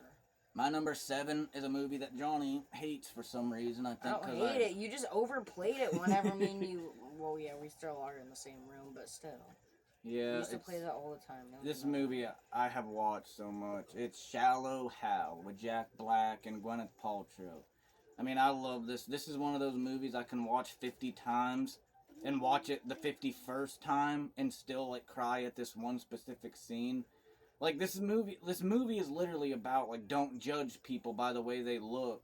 Judge them by what's inside. And that's, like, a message that I feel like you probably do hear a lot, but does anyone really take that to heart? Like, guys they're always trying to go and find the hottest girl, the sexiest girl. What girl has the bigger boobs? Like, that's like a guy's mindset is that way. And it's like, to me, it's like, go and find the girl with the biggest heart, the biggest, like, you know what I mean? Because those kind of girls are gonna, yeah, those kind of girls are gonna be better for you because they're gonna care for you more.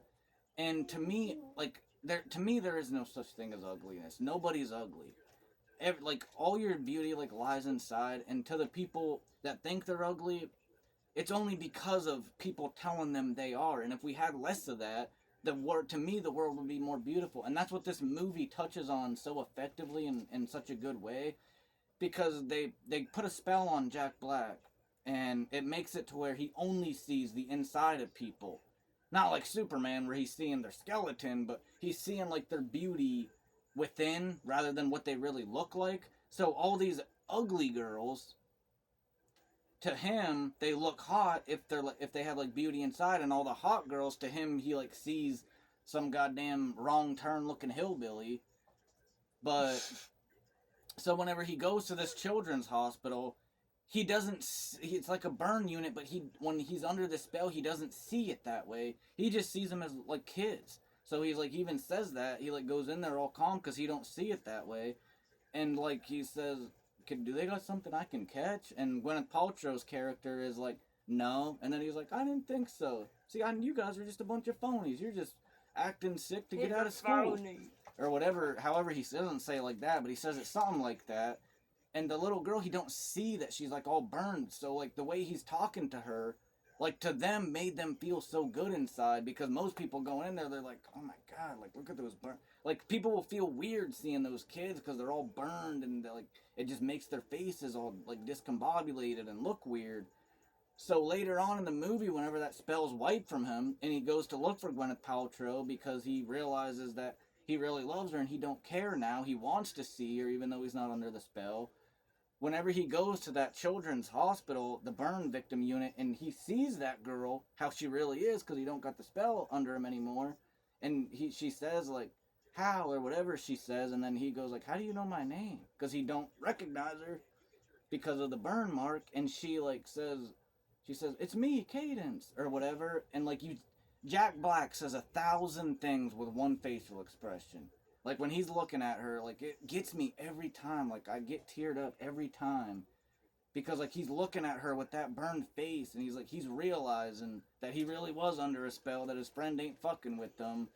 And that's when, like, he says 1,000 things with one facial expression.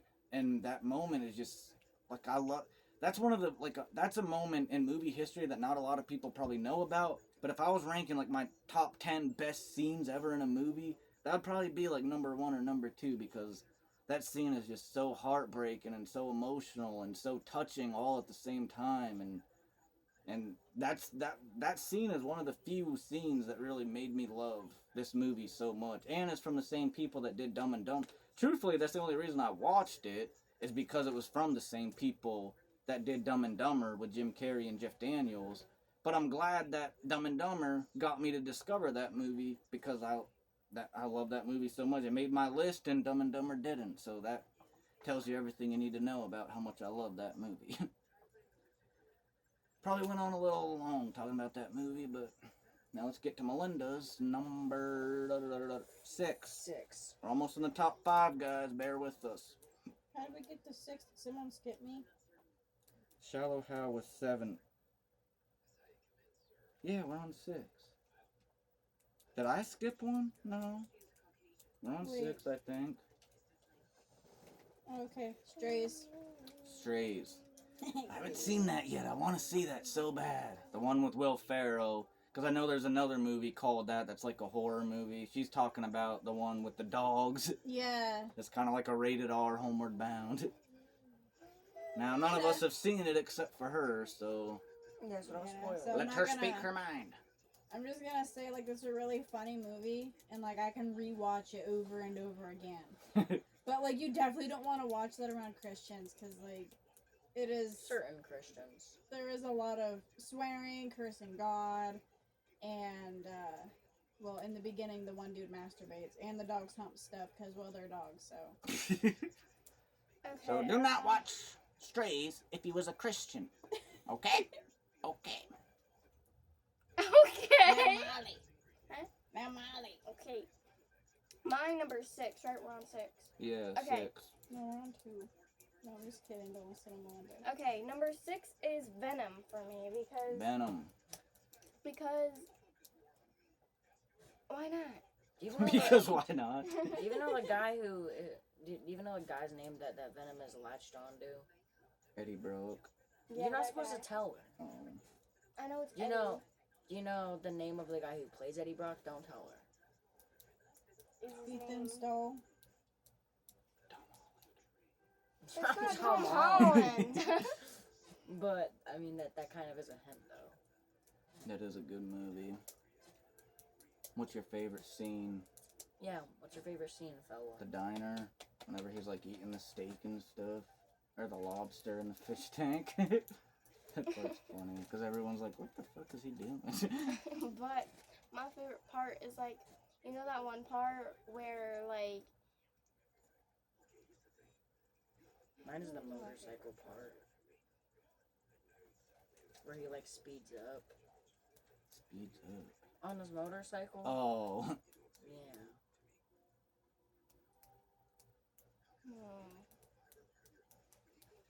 That's a hard decision, my favorite part is the lobster scene when he like goes to the diner to try to talk to Anne, and like he just ends up eating all that food because like he's just got attached to Venom. My favorite part is probably like when like they're like. It's been so long since I've watched. I know, I haven't seen that in a while either. Like truthfully, that's the only scene I can think of. Or like the. I You don't. say like a lot. I don't know how to like describe So you it. just say like again. It's like that one scene where like he's like at they're outside. I know that, and like this one man is there, and then like it's hard to remember. It's really hard to. But I do like that movie because it's cool, and I like cool things. And funny. Yeah, that too, I guess. Like that's what it had going for it. It's like they made that movie Yeah, like that just too, so I guess. funny. Like a lot funnier than I thought it was gonna be. My number No, 6 really. is The Hills Have Eyes, other known as my favorite horror movie because like not like The Hills Have Eyes remake. Yeah, like not the old one. Because like it's like really cool how like the one guy and then like one of the dogs die and then the dog gets revenge. Like it's a really good movie and I really love it. The only thing I really don't like is the ending, but I feel like almost all horror movies have a sucky ending, so Yeah. you're really never gonna get an actual decent ending from much horror I know, movies. especially Wait, what'd you this say? one. Because this one they went through so much, like the nerd guy, I forget his name, how like they go and they actually take on all the hillbilly cannibals. They're kind of like, it's kind of like Wrong Turn but in the desert. But anyway, like they went through so much, killed all those things, and then for them to end it, like with the binoculars, like, to like tell the audience, oh no, they didn't kill them all, there's still more, like, and then when it leads into number 2, where you see the one girl that he was talking about, I'm gonna come back for you, and she's getting violated by them, and like she keeps having babies, it like ruins number 1. Like number 2 made number 1 all pointless. Like now to watch number 1, you don't have the same awesome feeling with the dog getting revenge or them getting revenge, because you know in number 2 they got caught and killed and they kept the one girl alive just to abuse her. Like that's what I hate when horror movies do that. Like just give us just because it's a horror movie doesn't mean it can't have a happy ending. Yeah. But for some reason Hollywood thinks horror, oh that means it has to have a horrific ending. Very stupid. Yeah, let's do it. Let's make a stupid ending because it's a horror movie and we do not care. Horror Stop movies are not touching supposed to have me. happy ending because it's a bunch of scary stuff. If you get scared, you die. You get to have no happy life. That why you see all these ghost hunters and they never come back. Anyway, my number 6 is going to be one that we've already talked about. which is higher up on my list than. Wait, is it my turn? Yeah. Yeah. My number 6 is one that we've already mentioned, but me still going to say it because it is my number 6. My number 6 is Wrong Turn, the original. Wrong Turn 2003 or whenever it came out. That was like one of the first horror movies I seen on VHS. That's how like Jeez. old it was that I remember watching it. But I remember the one scene when they're under the bed, like hiding, and like they are like they're watching those hillbillies like kill their friend, and like just the way they laugh, and it's all like that scene scared the shit out of me. That movie literally, when I was like I was probably, if it was 2003 when it came out, I would have been 5, so I probably would have seen it like when I was 7ish, maybe 8, maybe even 5 or 6, I don't know. But it made me afraid of the woods. Like whenever we went to Union City High School, and one time when my parents showed up and my Aunt Angie and people showed up, and this was the first time I was going to go through the school woods, I remember being scared shitless. As an adult, I found out those woods literally ain't even a forest at all. Like, there's no way you could get lost. But as a kid going into those woods to take like a shortcut, I was so scared. Like, we're going to go through the woods? Because after I seen Wrong Turn. But as I got older, like, I started watching it more and more, and, like, I ended up loving it, and then I ended up loving the whole franchise. I remember every time a new one would come out on DVD or something, I remember always going all the way down to Film Fest to rent it, to watch it, and it just ended up one of those, like, it's what got me into horror. Like, if it wasn't for watching Wrong Turn as a kid, I wouldn't have ended up into Halloween or Friday the 13th or like Last House on the Left, or I would have never watched any of those because I would have never cared about horror. The Conjuring. So that's why it's my number 6. Yeah, number 6, because it got me into horror. So for it not to make my list kind of would have been lying to myself about my favorite movie. So yeah. Melinda, I think we're on the top 5. We're in the top 5, guys. An hour and a half into the video, we're finally at the top 5.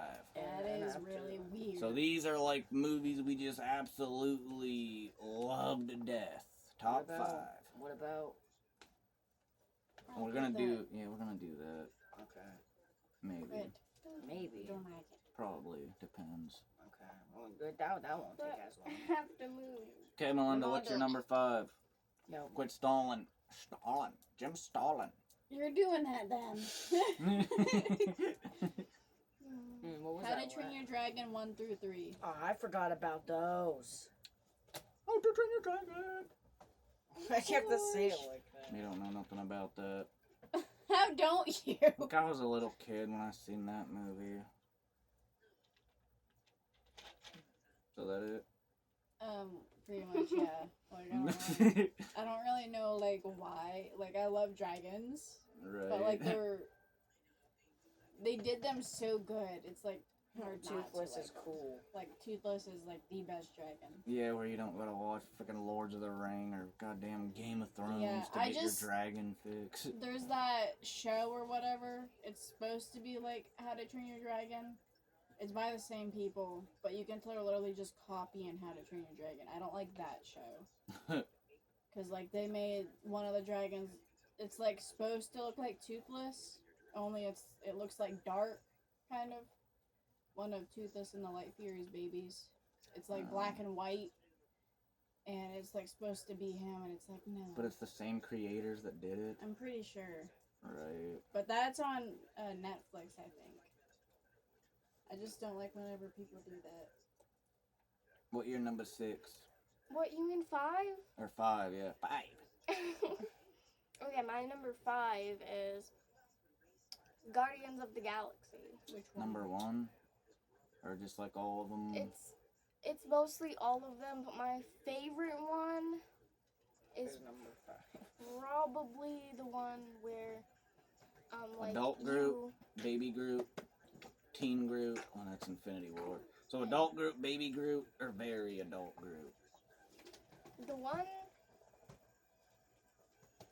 where you see Rocket's like backstory. Yeah, Guardians of the Galaxy You're 3. looking at a drag.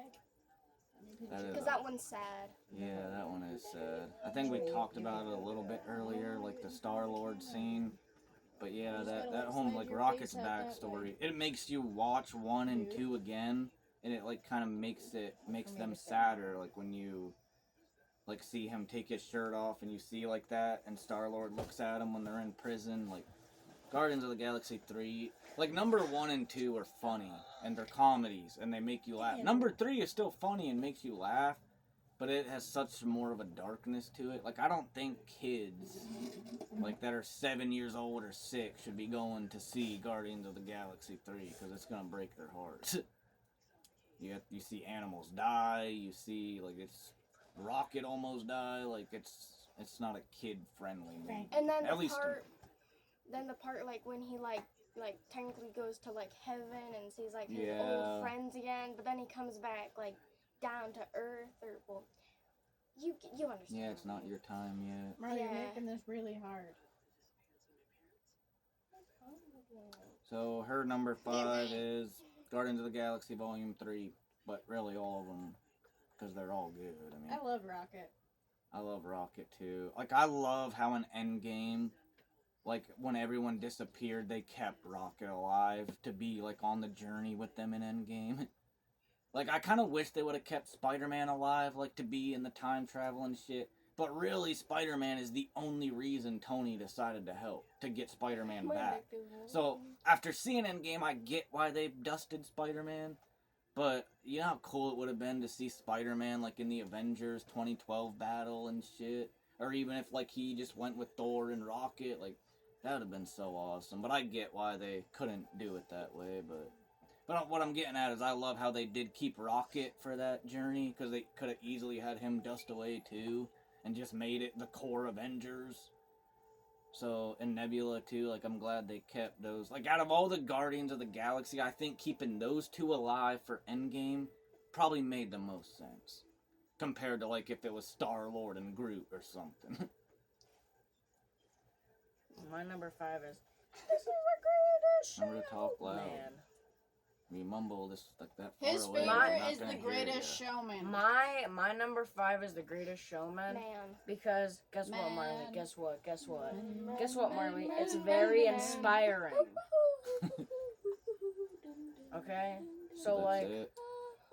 because like I like how it's like based on a true story of P.T. Barnum, but it also like puts certain spin on it and it has like good songs. So like I really like it and like the story, it's like really good. So yeah. I love how you guys like can tell people why it's your favorite like within 20 seconds. And then you gotta But go for like me- to great detail Yeah, about like it. for me it takes like 5 minutes. Like, oh, it's my favorite because I like it and this and that. Alright. Anyway, my number 5. Oh no, it's gonna take 10 years now. My number 5 is The Amazing Spider-Man 2012 with Andrew Garfield. The original, the one with the lizard. I love that movie. There's so many scenes in that movie that no other Spider-Man movie, like, for some reason were able to do. Like him saving the kid from the car. Because that later plays out into the movie at the end whenever he gets shot. And that music that plays when he's shot and he's on the building and he looks and sees how far Oscorp is. But he knows he has to get That's there one. with his leg shot. And so the crane operator helps him out because he saved his kid from the car. And Peter and Gwen's story, like I was saying earlier, is just to me the best romance a Spider-Man movie has ever had. Like I hate Kirsten Dunst or whatever the fuck her name is. Mary Jane Watson, I hate her. I don't hate Zendaya, but I still think Gwen Stacy in Andrew's movies was way better than Zendaya's MJ with Tom. But that's still a better relationship than Toby and Kirsten Dunst. Like, Toby and Kirsten Dunst's relationship, I mean, goddamn is it so stupid. So, like, like, everyone says Spider-Man 2 with Dr. Octopus is, like, their favorite Spider-Man. Like, a lot of people make that their favorite Spider-Man movie. To me, like, it would be one of the ones that was dead last because of that stupid, pathetic-ass... The whole movie is that dumb love story with those two. And those two are just... They don't have chemistry at all to me. Like, they don't. Like, in real life, whenever they're offset, I bet they hate each other.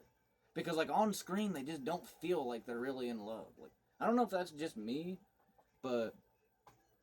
Anyway, The Amazing Spider-Man like, it's above No Way Home because I watched No Way Home a lot. Like, I was like watching it to go to bed to quite a bit for a little while. So like I've watched it enough to like really start thinking about things. Like, well, if Toby and Andrew weren't in this, would it still be as good? Da, da, da, da.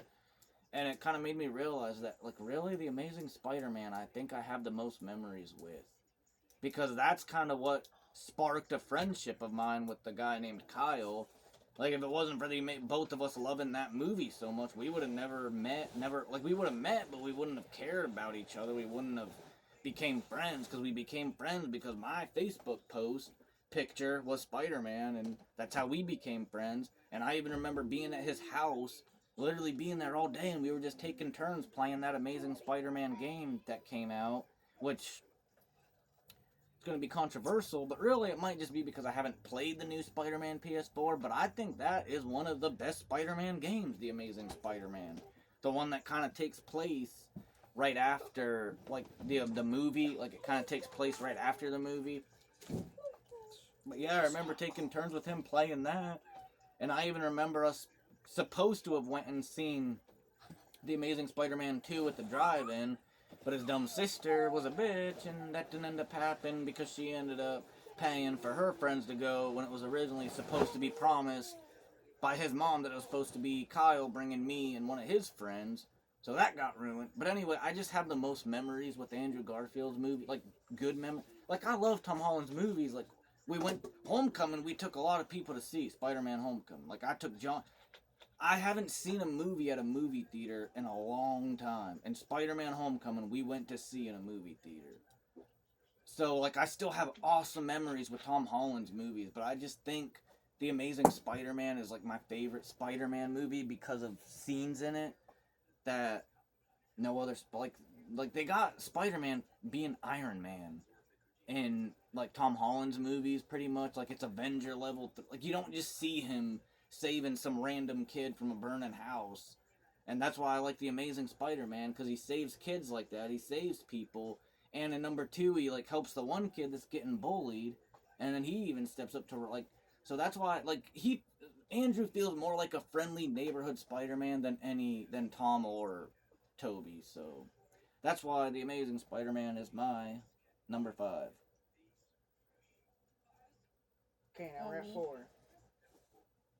Now we're at 4 with Malinda. And she's not paying attention. I get distracted easily. Kick ass. Oh, I was supposed to explain. Yeah, right. Stop touching me. Where's my phone? Like after watching it Give me my phone. a couple times, like the beginning becomes like, oh, okay, Come on, guys, good shut up. stuff. Malinda's talking. You're like waiting for it to get to like where he becomes like a superhero, pretty much. And he's like the realest superhero. Because like he wants to be one, but he don't know nothing. Because even though it's like a world where no one actually has superpowers, like Hit Girl and Big Daddy still feel like they're heroes compared to him. So it's like really cool to see like how he becomes one, because like he even like starts to be like, yeah, no, I'm not cut out for this. Like I thought I could do it, but I can't.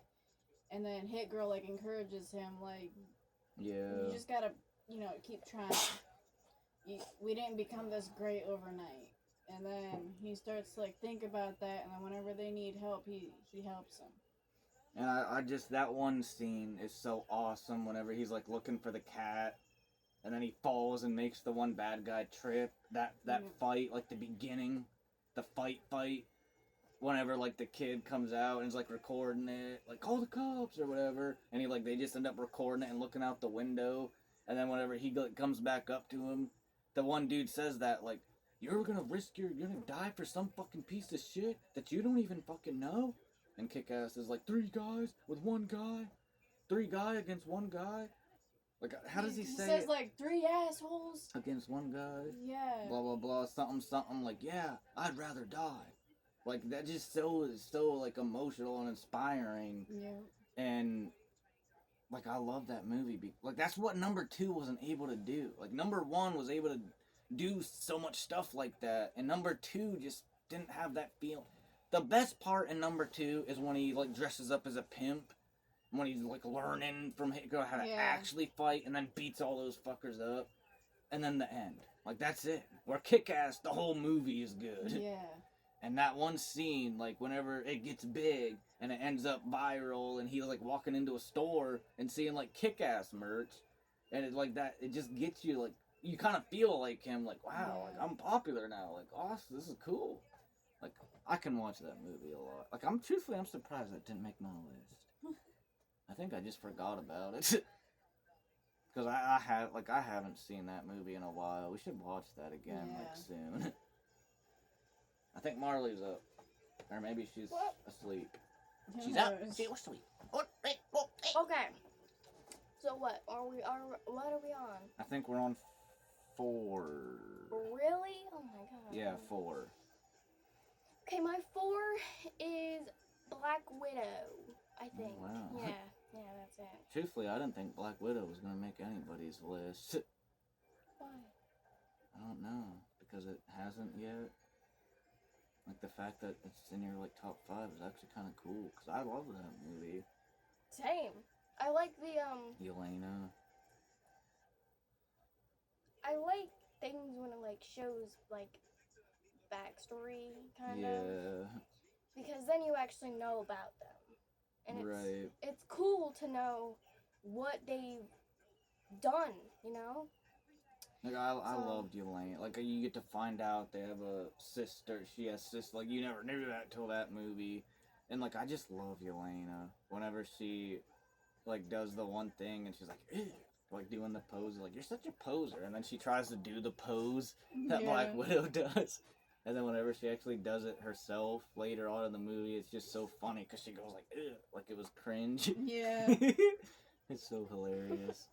And, like, I don't think any of you guys have seen Hawkeye, but even, like, whenever she ends up in Hawkeye, like, she's still so funny. Like, her relationship with Kate was so, like, funny. Like, Black Widow is one of those movies that, because, like, she already died in Endgame, like, no one really went to see that movie because it was like, she died in Endgame, so what's the point? Like, her movie came out too late. It should have came out way earlier.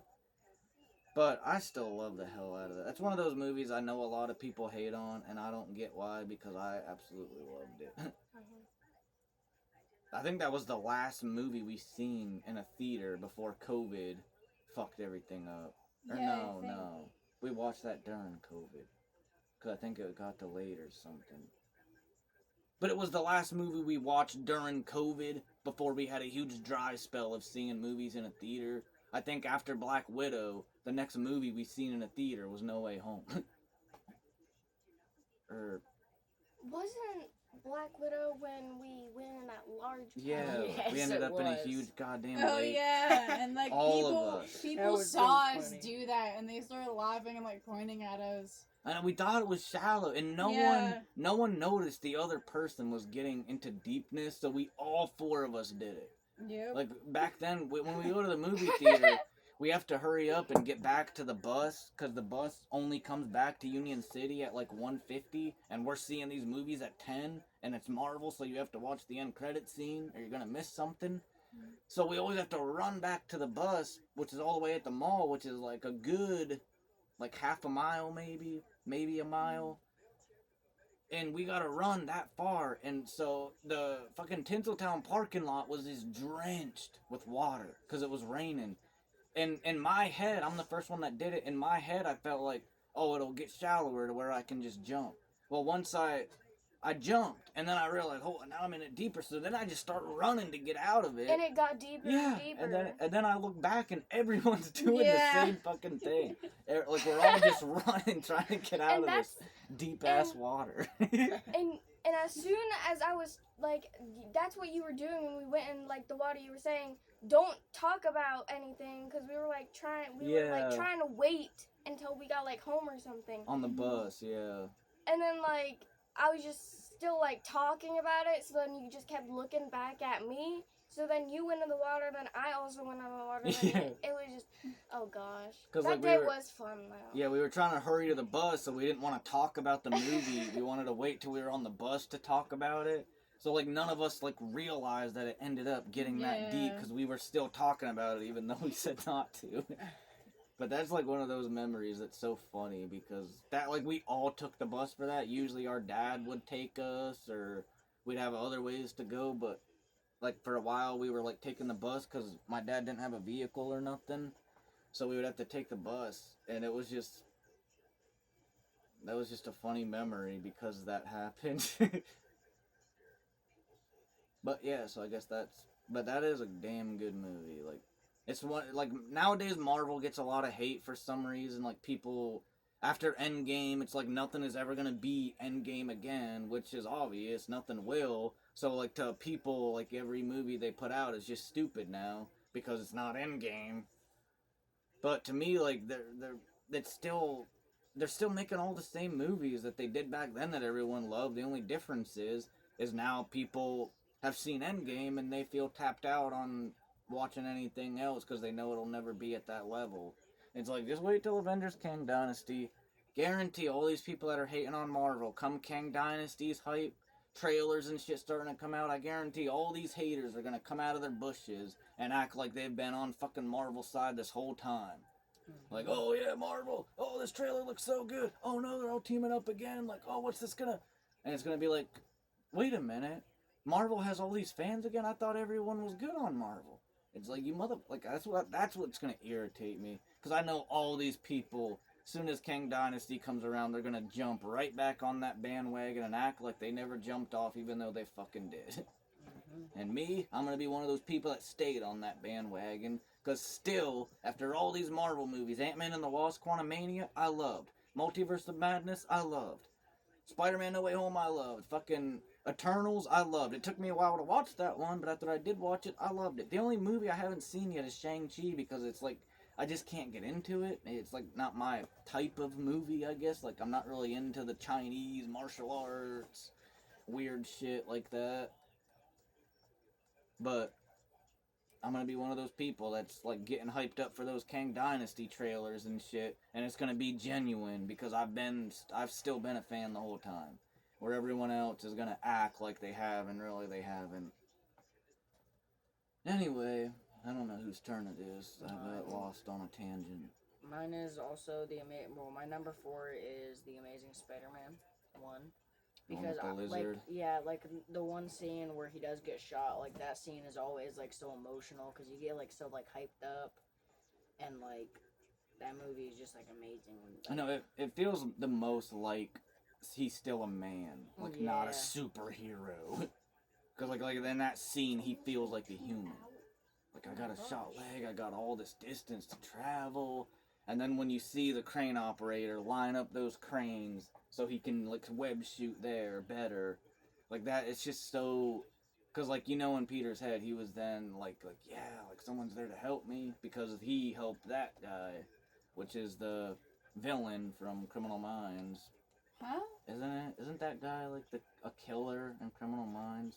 I don't... The dude that is the dad when Peter saves his son? Yeah, I think so. I think that was him. The Reaper. The Reaper, the one that kills Hoss's wife. Hoss? Or Hoss. Why did I say Hoss? I have no idea. It's Ross. Hotchner, yeah. Ross Aaron is in Hotchner. Friends. So yeah, that is a good movie. My number 4. We're on 4, right? Wait, is it my turn? Yeah. My number 4 is going to be a movie that I know none of these guys have seen because it's a movie that I watched on my phone whenever we didn't have internet. Or when we did only have internet, we didn't like our DVD player and shit just wasn't working. But it is another Brie Larson movie that I was talking about earlier, how another Brie Larson movie would make my list because I do love her so much. But it's going to be Room. Now you might be thinking, like, Room, you hear that, and you're thinking of that one weird movie that, like, The Room or some shit. That's not what I'm talking about. Room with Brie Larson, which is, like, she gets abducted or something, but in the movie you don't know that till later on, like, because it, like, kind of builds the hype, the suspense and shit around it. Like, maybe you're thinking they are just, it's some apocalypse world, and they're living in that small little room, and if they leave, like... So it kind of builds on, like, it don't straight up tell you. You start to figure it out yourself. And that movie is just so heartbreaking, like what she goes through, and the little boy that thinks this is his world. Also, when he goes out into the real world finally, it's so different for him, and he like on Christmas or something when they get him presents, like he don't even want to play with them. He still just wants to like do something else, and it makes Brie Larson's character mad. Like, why won't you play with these toys everyone bought you? Because like this kid isn't used to playing with toys like that. He was just used to this world where he had such a little room and could only do so much, and you know what I mean. So, and that's what's so sad about it. Because to him, he's a kid, so he's not under the impression that his mom and him are abducted by some serial killer or serial rapist or whatever you'd call it. He doesn't know that. He just thinks this is life. So when he gets introduced to this bigger world, when she finally does figure out a way to escape, the movie is just so sad. Like, it's one of those movies where normally when Brie Larson would have escaped, boom, roll credits, it was the end of the movie. But this movie does it where when she escapes, like, you actually see what happens to the character. Like a lot of horror movies, like Wrong Turn, whenever a victim survives and it's over, it's like, yeah, they drive off to the sunset. But in like, this movie shows you after the sunset drive. Like what's happening to them emotionally, how fucked up they are from that experience. Because like, Wrong Turn, yeah, they both live, but are they really going back to their lives and being all happy? Hell no, they're gonna have trauma, they're gonna be afraid of the woods for the rest of their life. Like no horror movie really dives into that because there's just not enough time. But that's what this movie did so beautifully, is showed you that.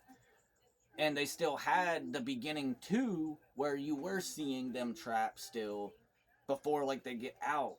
And whenever he's out in the real world and she's having a hard time, her dad, I think it's her dad, won't even look at the boy because the boy is the serial killer's kid. So like, he won't even look at the kid because the kid is a product of his daughter being tortured and humiliated. So, and that makes her mad because it's like, he's still your grandson, whatever.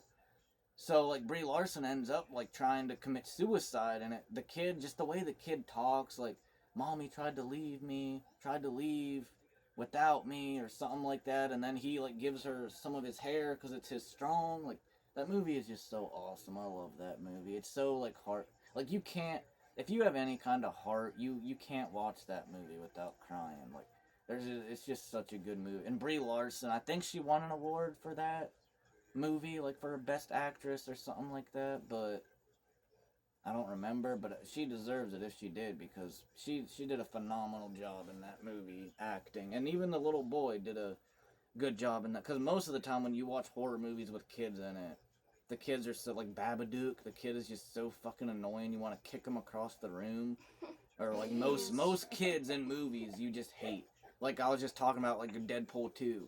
The kid in that, you literally just want to kick him and punt him across the room because he's so annoying. Like, turn him, like kids in horror movies are like, they're like Kenny to me. Like, I just want them to die, and then when they come back to life, I want them to die again. Like, Oh my god. but in this movie, the kid did a very good job. Like, it's not a kid that you What'd hate. you do with wanting to punt kids and kill them? Because, like, a lot of kids in movies are just so annoying. Like, kids are not... It's hard to get good at kids that can act. So, like, when they do bad acting or they write the character a certain way, it'll just drive you nuts. Anyway, that's my number 4. Alright. Oh, Melinda. Malinda. What? The Olsen twins were good kid actors. What one are we on? 4. No, Or no, and 3, wait. because you start. Oh, The Greatest Showman. A movie we've already talked about. Yep. The Greatest Showman made all of your lists. Yep. Yeah. Dude, it's a really good movie. I want to see it. Well, Malinda We has already it. talked about that, so we'll just go to Marley's 3. Okay, well. We're in the top 3 now, fellas. Yeah. Or girls, or whoever's watching. Fellas. Yeah. Let's call them fellas. Hello, fellas. Help a fella up. Yeah, you should start every video with hello, fellas. That's We're just funny. stupids. Hello, stupids. Well, that's- Welcome to the Stupid Show. Hello, Stinkies. Buddy. Roz, this ain't Friends. Okay, what is it? Okay, so what are we on? 3? 3. Captain Marvel. Didn't you already do that one? No? Oh. she had Black Widow. Oh yeah, okay, yeah. Continue on. Have we even talked about Captain Marvel? Yeah, because that was on my list. Brie Talked about it Larson. a lot, It's funny because actually. like my 4 was also a Brie Larson movie, and then now your 3 is Captain Marvel. It goes to show you how cool Brie Larson is. She's pretty. Like, I don't know why people give her so much hate. It's like, you're taking something way out of context. Like, goddamn, go fucking back to your normal life and try to put a smile on your fucking face. Like, these people that get mad over such stupid shit blows my mind. Like, I'm never gonna listen to, like, an actor say something offensive and then hate every movie they do. Yeah, that's You're like, I just don't got that kind of hatred in my heart. Like James Franco, he's the same way. Everyone hates on him now Hate the because of player, not leaked the game. allegations that I really don't believe happened, because the amount of friends he has and all of them were talking so good about him. Girls he worked with talk so good about him, and then all of a sudden he sexually harasses people. Like, whatever. You But know anyway, the saying, now everyone hates him, and it's like, dude, he's funny as shit. you know the phrase "hate the player, hate the game." It's the same with movies. If you hate the person, don't mean you have to hate every movie that they're in. Yeah, like, I hate that the Raiders got rid of Derek Carr, but it's not gonna make it to where I'm not a Raider fan anymore. It's kind of like Brie Larson. Like, if you hate her because of something she said, you shouldn't take that out on her movies. You shouldn't, like, take that out on Captain Marvel and call it a trash. The movie made $1 billion. Fucking goddamn. The old Spider-Man movies with Tobey Maguire, none of them made $1 billion. There's a lot of superhero movies that didn't make $1 billion. So if Captain Marvel was really that bad of a movie, how did it make $1 billion? Same friends. Okay. So I have something to like. So. Whoa. Marley's getting serious. Oh damn it! What was I gonna say? I know we were talking about Captain Marvel, so.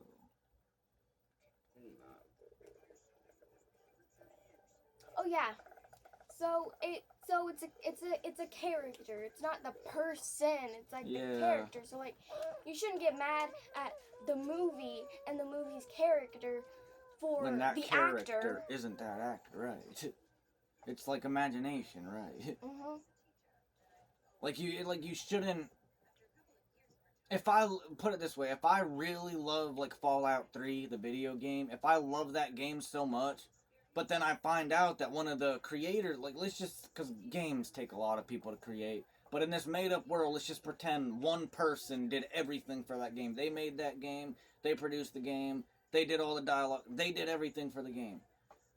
Now, I love this game so much. Now, if that person, I end up finding out, like, sexually harassed people and all this other stuff, and they were just a piece of shit human being, it's not gonna just make me be like, even though I'm gonna think that person is a piece of shit now, it's not gonna make me all of a sudden just be like, you know what, I hate this game.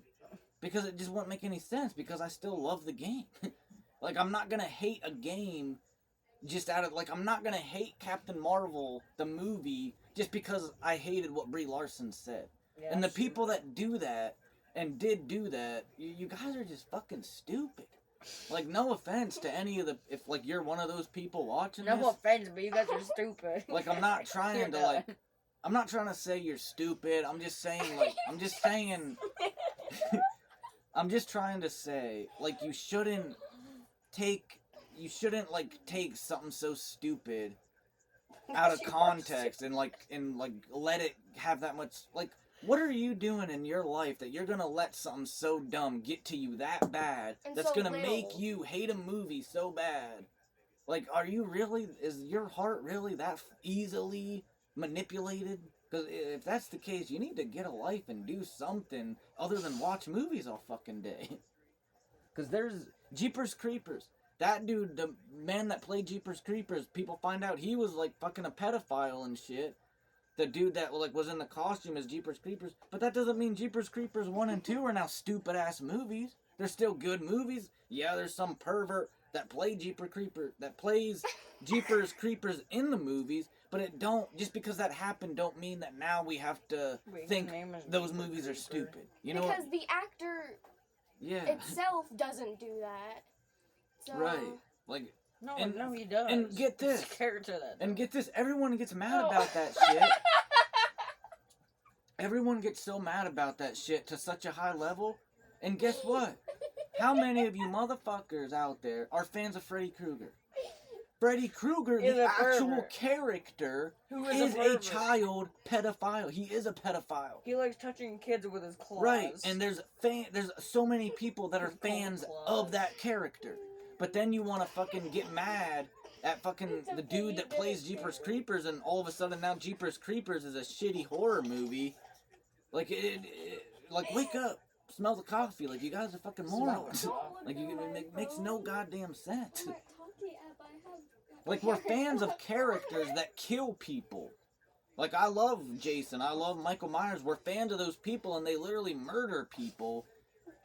And then, like, an actor says something so stupid, and we just hate them and want to kill them, and then we hate every movie they do and blame the movie for, like, the movie is bad because the actor is a shitty human being in real life. Like, what? Like, people that do that shit just need to find something better to do with their lives than, like, as if your heart gets that easily agitated and angered at someone, like, you need to find something in your life that brings you enjoyment, because no offense, but you're stupid. like, to me it's just pointless. To me it's pointless to have hatred and anger over someone to that extent that you don't even know, you never even met her, you never even sat down and had a conversation with her, you never sat down and had a conversation with any of these people, and you're just taking one little narrative that got spun in its own way and you're rolling with it. And anyway, this video is gonna end up 3 hours just on my rant about this bullshit. So let's just move on. Okay, Jonny. Can I say my number 3? Yeah. My Yeah. number 3 is Infinity War. Because What? Infinity War. Avengers Infinity War. Yeah, because that movie is very good. It's good. Because I like how, It's good. I like how, like, Spider-Man becomes an Avenger, and, like, how, like, the I Don't Feel So Good, like, it showed how good of an actor Tom Holland really was. And, like, even Tony, like, it showed that, like, he really, like, is starting to not be an a-hole. Yeah. So, you know, like, I really liked that movie a lot. I mean, we wouldn't have Endgame and its epicness without Infinity War, so. Yeah, that is true. And that is, like, it's one of the few movies that, like, brought so many characters, but it didn't make the movie shitty. You know, because, like, whenever you make a movie and you're throwing that many characters in, it's hard to, like, make it good and not, like, have pacing issues. And they, like, did a good job letting everybody shine. That's really the truth of why Endgame, they dusted a lot of people, because it probably was hard to have that many characters in one movie. So you had to dust most of them so we could just have the main Avengers for Endgame. Because if you went into Endgame and everyone was still alive, it probably wouldn't have been as good of a movie, because you have all these different superheroes to, like, keep track of. But my number 3 is also going to be another Marvel movie, and it is nothing, because you're stupid. I'm kidding. My number 3 is Captain America Civil War.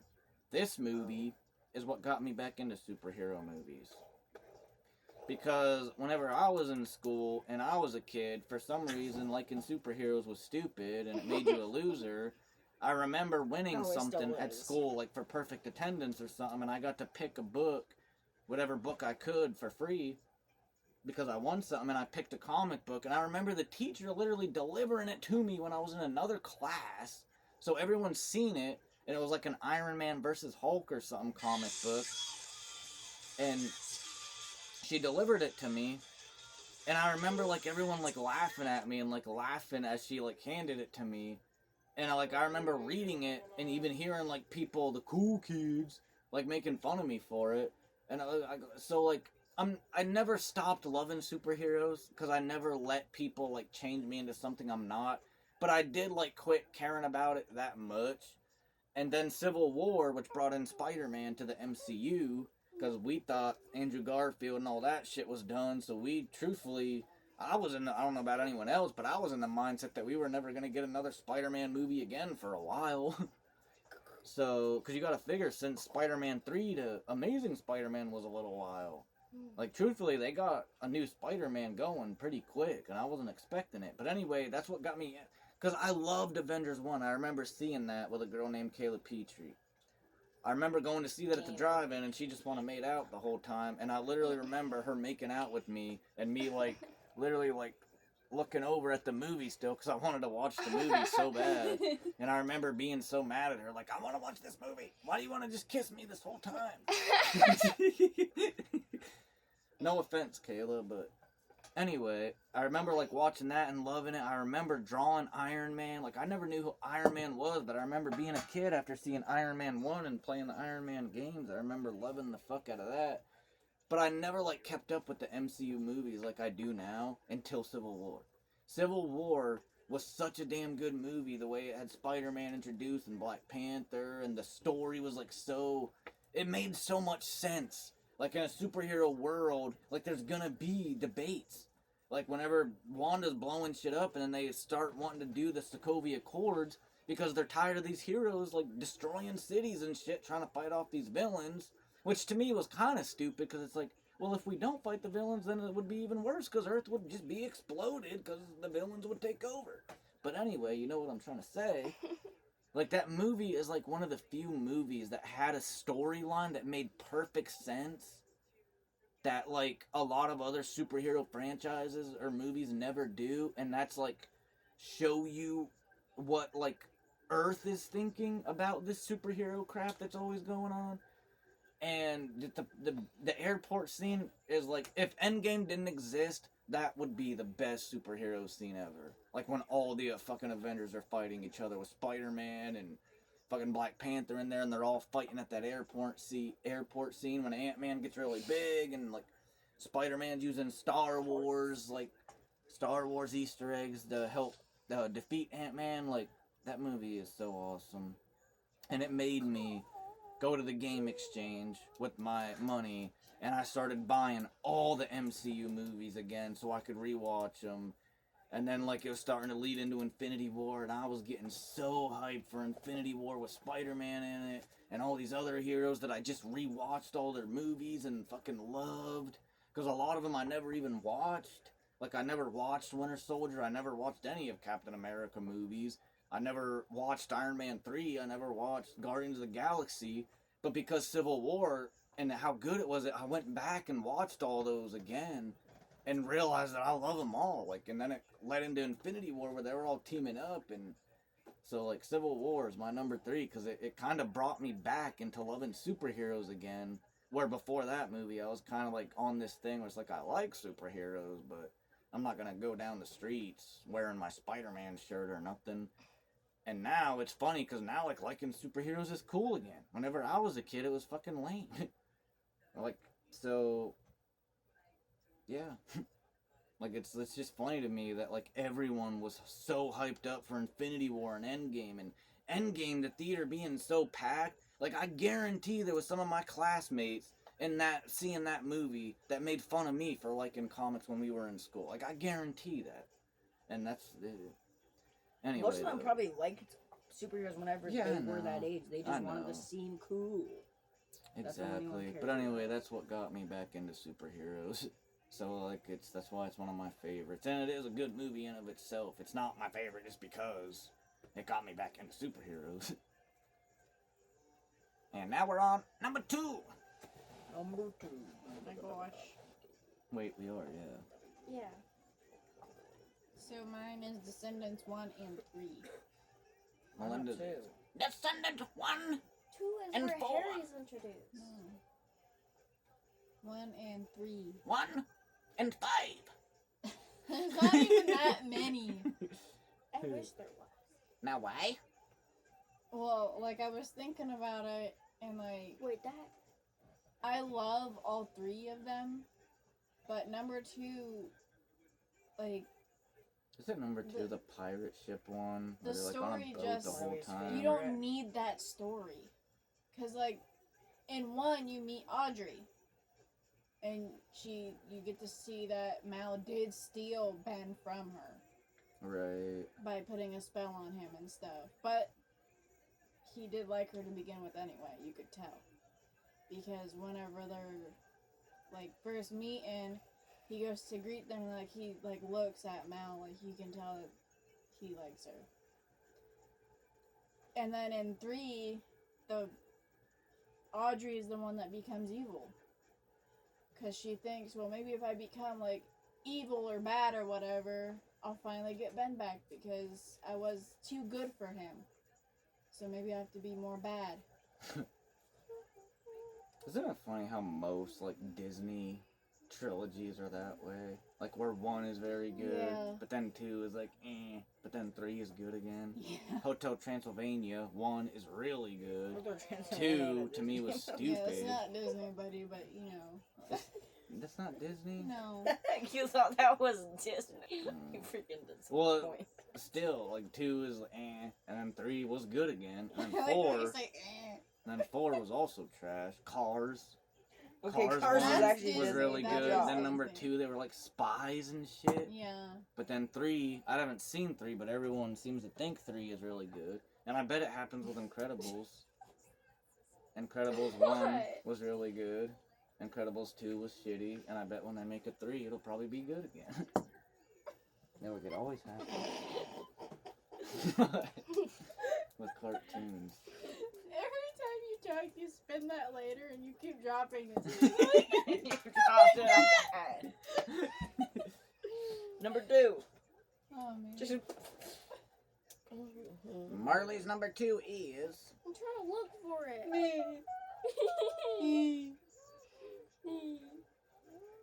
Harry Ick. Oh my God. That's Marley's background in case no one knew. But he's doing his own thing over there. He looks like a We zombie. should do a video where like we like try to do TikTok dances because I think that would be really funny.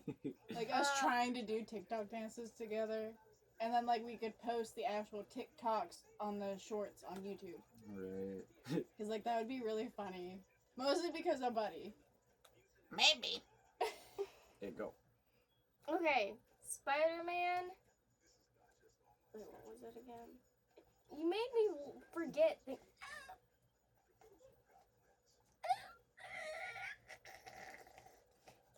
Okay, Spider-Man No Way Home. Is your number 2? Yeah. I think that is another one we've already talked about, but that's still a good movie. And if you don't like it, well, guess what? You is stupid. What were y'all supposed to say stupid because I didn't? Okay, what's your number 2? Y'all are gonna be very surprised about this. Alright, His number alright, 2 alright. is Hey There Delilah, what's it like That's in a Las song. Vegas? I don't like to go there because the casinos always rip you off. Oh yes they do. How did that work out? I don't know. Okay, so my number 2 is Captain America: The First Avenger. The first Avenger. Now some reasons is because Captain America and Peggy Carter's love story Oh. is very cool, and it takes place in World War II, which is a war that I always have loved since I was like maybe like 7. Like I've always loved World War II games and learning about it in general, and like it's just an awesome movie how he becomes Captain America, Yeah. and of course like his friend Bucky and all. And He feels like he can be more, but Yeah. they're just sidelining him to like do these weird shows, and he's trying to like be like, man, I can do more than this. And then the one part where they're all climbing up the pole, and then he just gets the flag. I'm dead. knocks the Yeah, pole because over he and just grabs it. outsmarts them and just Yeah. like they're all trying to actually climb it, and he just and just like takes the pole what you out. want, boy, you never gonna But get like to me, Captain America: The First Avenger did more better with the World War crap than Wonder Woman. Let the haters come. Let the trolls come into the comments because you ain't gonna like what me said. But He does it's comment so back. true. If anyone comments on the video, especially bad things, Buddy will comment back. And he likes to argue. Like, he likes to argue. So do I. He likes to punch his aggressive. Anyway, Anywho, like I was saying, I just think Captain America, the first Anybody. Avenger, did the World War II thing better than Because, like, Wonder Woman...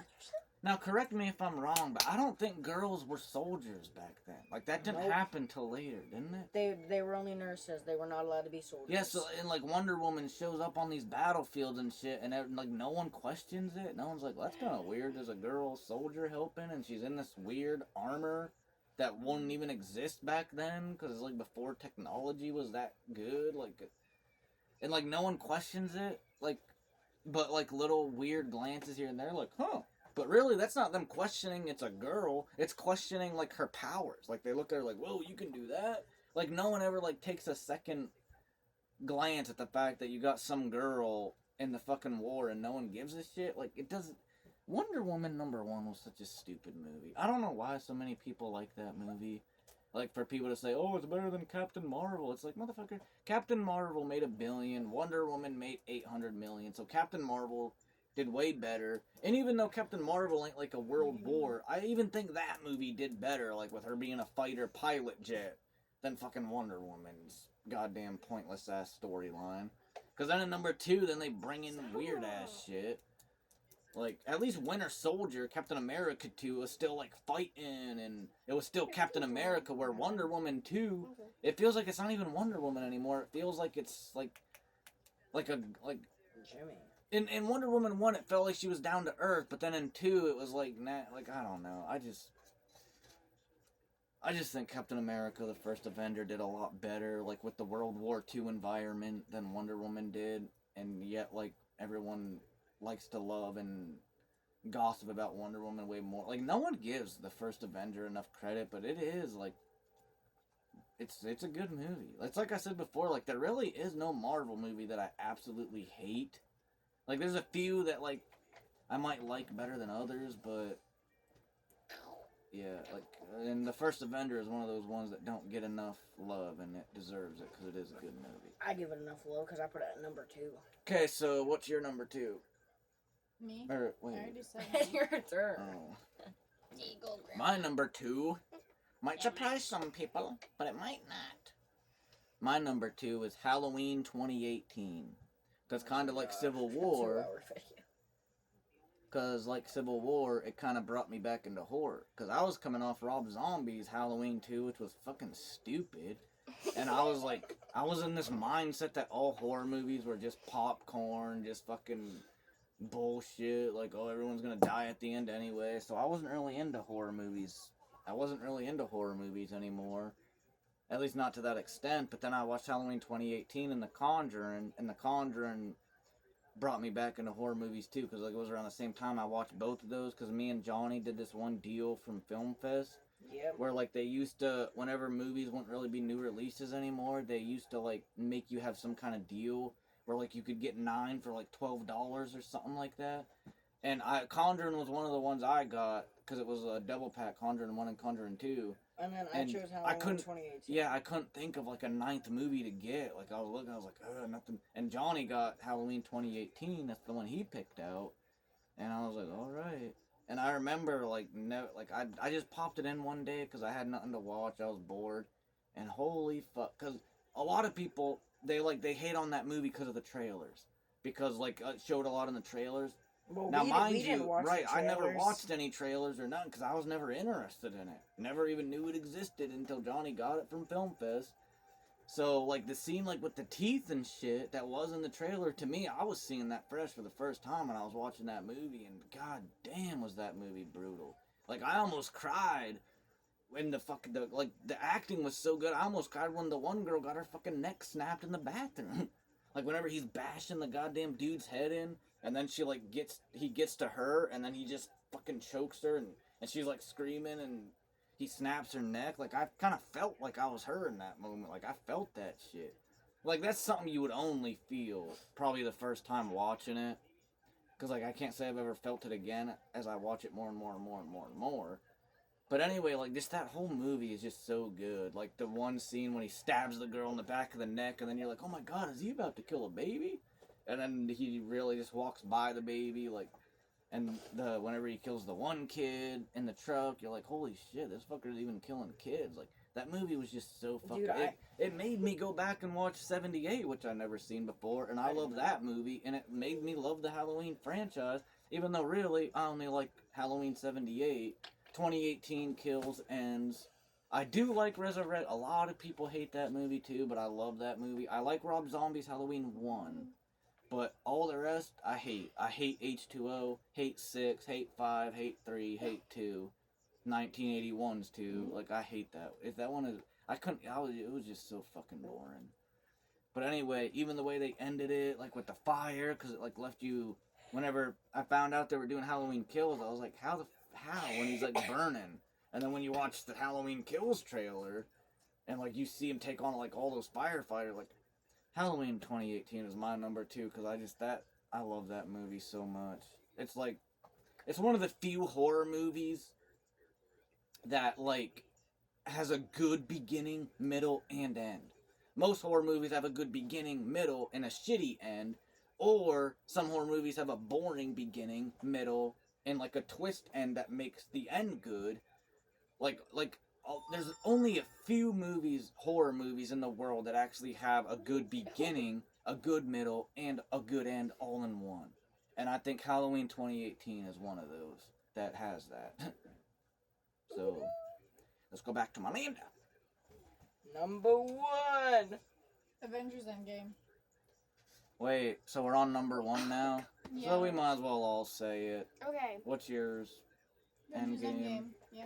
Endgame. Mine's not Endgame. Yours ain't? Mine's Finding Nemo. Get it right.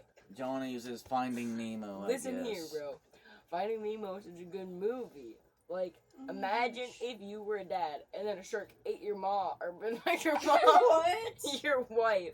A shark eats your wife, and then your 2,000 babies, and then the only baby you have is a little tiny fishy, and that fishy gets abducted by a boat. I'd cry. But anyway, no, it's actually Endgame. All of our number 1 is Avengers Endgame. I mean, Endgame. because in all reality, Ah. is there ever gonna be a fucking movie that did what Avengers Endgame did? Yes! No. I mean, that final battle, there was, like, I remember the theater we were at, literally people were getting up and cheering, and Yeah. fuckers were going have you nuts. seen the fan-made We ones? were in the first time I was ever in a line for a movie. Have you seen the fan-made ones where like Rambo and Terminator Yeah. are there? But like it was, we've been like going to see every MCU movie. Avengers Endgame was the only one that we were actually went like half an hour early, and we were still waiting in a line to get seats. Dude, literally when Like- when the one movie theater guy was like, "Who's ready for the Endgame?" Yeah. Like everyone was so hyped for that. Yeah, that movie, like there will never be that amount of hype and just like overall excitement I for a bet movie. outside of the theater, people could probably hear. Yeah, just yes. Yeah, like we're All gonna, kinds of everyone's things. gonna say their favorite moment. We're gonna try to get this video ended at 2.5 hours. Because truthfully, this video ended up a lot longer than I thought it would. But anyway, let's just talk about each of our favorite scenes and try to keep this short. Because we literally could talk about Avengers Endgame for another 2.5 hours. Like, it's that good of a movie. I'll start. My favorite scene is just when the portals all open back up. Like, that moment is like one of the few moments that isn't sad, but it still makes you cry. Because, like, at that point, Captain America is standing there, like, all fucking hurt, straps up his shield, and is ready to take on a big-ass fucking Thanos. Like, he was already having trouble with just Thanos. And then his whole army, like, starts coming down in beams and shit. And then he's like, he strapped his shield, like, fuck it, I guess I gotta do this. Like, he didn't know the portals were gonna open up and he was gonna have all that help. So when those, like, you see him about to do that, take on that whole fucking army, knowing he would have died. Like, when all those portals open up, and, like, here come all the Avengers, they fucking, Hulk snap care. worked. Like, that moment, like, you will never On see your a left. fucking moment like that in a movie again. I don't care what anybody says. Like, that kind of moment, I just don't see it ever happening again. On your left. Johnny's is on your left. That's No, the it's same not. thing. No, it's freaking not. I was just saying what yours was, you stinky. Oh. Anyways. What was your favorite endgame scene? Mine is whenever, I mean, it can be the same scene Hey, if it is your favorite. it's not. Oh. My favorite is whenever Spider-Man kills that one big guy again, you know, the guy with the hammer, and then Ant-Man crushes him, and then he web shoots to Tony Stark, and he's like, yo, bro, that one wizard guy, so, like, I woke up, and then he was like, they need us, and then, like, Yeah. you know, he's doing that one yellow sparkly thing that he does all the time. Like, that part's so funny. Yeah, then, How, like, he hugs him. How Peter just tries explaining it Because, to like, him. in Spider-Man Homecoming, Peter thinks that Tony's hugging him. Yeah, And nope. you can see in like Tony's face that he's just happy to see Peter. Yeah, because Like, it's he's really just the happy. only reason Tony helped them is to get Spider-Man back. Like, if Spider-Man, I truly believe if Spider-Man wouldn't have dusted, I don't think Tony would have gave two shits to help the Avengers reverse the snap. He wouldn't have. And it couldn't have been done because wasn't he the one that made the GPS things? They would have just kept making each other babies and old men and shit without There's- Tony. There's like a lot of parts I like, but I'm gonna say two because they're like off the top of my head. The one whenever like Cap finally is able to hold me and Jonathan. Yeah, Jonathan. What? That's what Paul Rudd calls it Yeah. in an interview. What's Thor's hammer called? Jonathan? And they're like everyone else is trying to say like I can't. Meh, meow, meow, meow, meow, Meh, meow. meh, meh. Like Kat Dennings calls it meh, meh or something. Yeah, yeah. Whenever he finally gets it, and then like him and Thor, you know, like battling together, and then Thor gives him back the little one. He's like, "You keep the little one, I'll keep this one." You can have the little one. I know that was another epic moment to like finally figure it out. Yeah. Like, cause like in Age of Ultron, he nudges it, and like Thor looks like, what the fuck? You Like just nudged it? and then he was like, "I knew it!" Whenever Yeah. he finally got it. When you finally find out Cap is worthy. That was a fucking awesome moment. And when Peter, Spider-Man, is fighting those one things, and he like finally Uses did the insta kill. yeah. And then Captain Marvel comes over and she's like, "You got something for me?" Yeah, and he's like, yeah, what does he say? I don't know how you're getting through all that. I don't remember what he says, but yeah, that was I don't know funny. how you're getting through all that alone or something. Yeah. Oh, she's not alone. What your favorite part? The big America's Iron ass. Man snap. That's like my Yeah. favorite. The big part. Iron. Yeah, the one. When Hulk snaps. You know what would have been? Oh, you mean when Yeah. Iron Man does it to wipe Yeah. out everybody? Yeah, that was Yeah. sad though, because he ends up dying. Yeah. Like, I was so heartbroken over Iron Man's death. Like, he literally is the MCU. Like, without Iron Man, there is no MCU. That is Like, without true. Iron Man, there's no Cap, there's no Thor, there's no Spider-Man Homecoming. Like, none of that exists if it wasn't for Tony Stark's Iron Man. Oh. And, like, a lot of Stop people are killing like, oh, they'll just bring them back. The MCU always fake kills people. It's like, really? Quicksilver's still dead? Yondu is still dead? Yondu's death was Thor's also mom sad. is still dead? Huh? Yondu's death was also sad. Yeah. And everything that actor's in, he dies. Like, he has Yeah, a curse. no. He Yeah. can't stay in a movie. It was funny in the Suicide Squad though, because like you just get to know him, and then he's like, Yeah, "Oh, he you guys run away," and then The like, one- tell him, "No, don't do that." The one building movie where they're stuck in the building, Guardians of the Galaxy, even The Walking Dead, he never But can in stay The Walking alive. Dead, he did make it a while. Yeah, I think he Even survived. in Black Ops 2, he voices a character and he dies if you choose that. He survived the longest in The Walking Dead, I think. Hmm. But yeah. I do like Yondu whenever he's like, "I'm Mary Poppins, yo." But it's just He's funny like, "Is because, he like, cool?" these people always hate on Marvel because they, like, fake kill people. But I'm, like, the only person they've really ever done that with was Loki. Yeah. And that was, like, it was a joke. It was, like, part of a joke. Because even Agent Coulson, like, Agents of S.H.I.E.L.D. really isn't the MCU. It wasn't WandaVision or Hawkeye. It was way before they started actually doing MCU shows. So, like, I don't even really count Agent Coulson because Agents of S.H.I.E.L.D. really wasn't it really wasn't, like, the MCU show. It was, like, its own thing. So, like, I'm trying to think, like, what characters have they killed that they really did bring back? Quicksilver's still dead, Yondu's still dead, Thor's mom's still dead, Thor's dad is still dead. Heimdall's still dead. Still dead. Gamora is still dead. Like, the Gamora we have in Guardians 3 is not the same Gamora. Like, she knows nothing. The relationship with Peter never happened. So, yeah, it's still Gamora. They still brought her back, but it really ain't Gamora. Because it's like, it's Gamora before Guardians of the Galaxy 1 even happened. Like, that Gamora never had a Guardians of the Galaxy movie. Like, because it was before that. It was right before she got dispatched on Ronan's ship. So, like, try to think of one character that they actually brought back to life after killing him. I can't think of any. There's none. Nick Fury and Winter Soldier, but that was in the same movie, so you can't count that. Because it was literally in the same movie that you find out he really was still alive.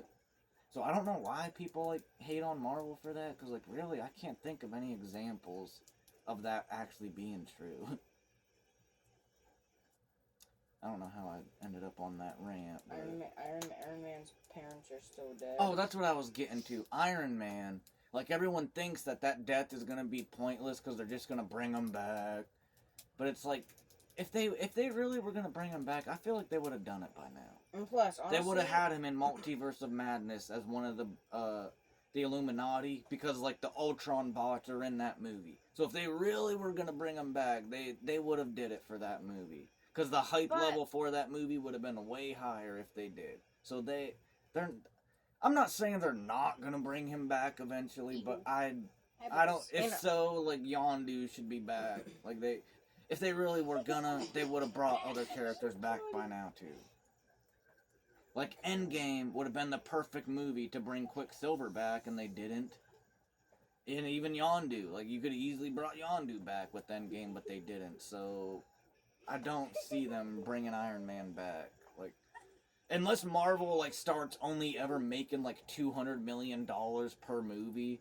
Like, even their Avengers King Dynasty makes 200 and that's it. Then maybe I can see them bringing Iron Man back. But... like, I don't even see that being a possibility, because like, I still love Marvel, and a lot of other people do too. The people that don't, well, the sad part is the people that don't probably still go to see them, because then they do their videos where they talk about them, just talk shit on them. Like, you're doing all these videos talking shit about something that you keep going to see again and again. Like, what kind of sense does that make? Anyway... Avengers Endgame is all of our... Did you talk about your favorite scene? Yeah. Avengers Endgame is all of our #1 favorite movie. Oh my god. Now, that was this show. But, we're going to do something real quick. We're just going to do a speed round it, though. We're not really going to talk about it, because it can probably speak for itself. We're going to list our top 3 favorite video games of all time. I'm going to list all mine first. My number 3, Need for Speed Carbon / Most Wanted. The old ones. Not the new Most Wanted, like from 2012. That one is fucking stupid. I hate that one. I'm talking about, like, the original one. That's my number 3. My number 2 is Fallout 3, because I love that.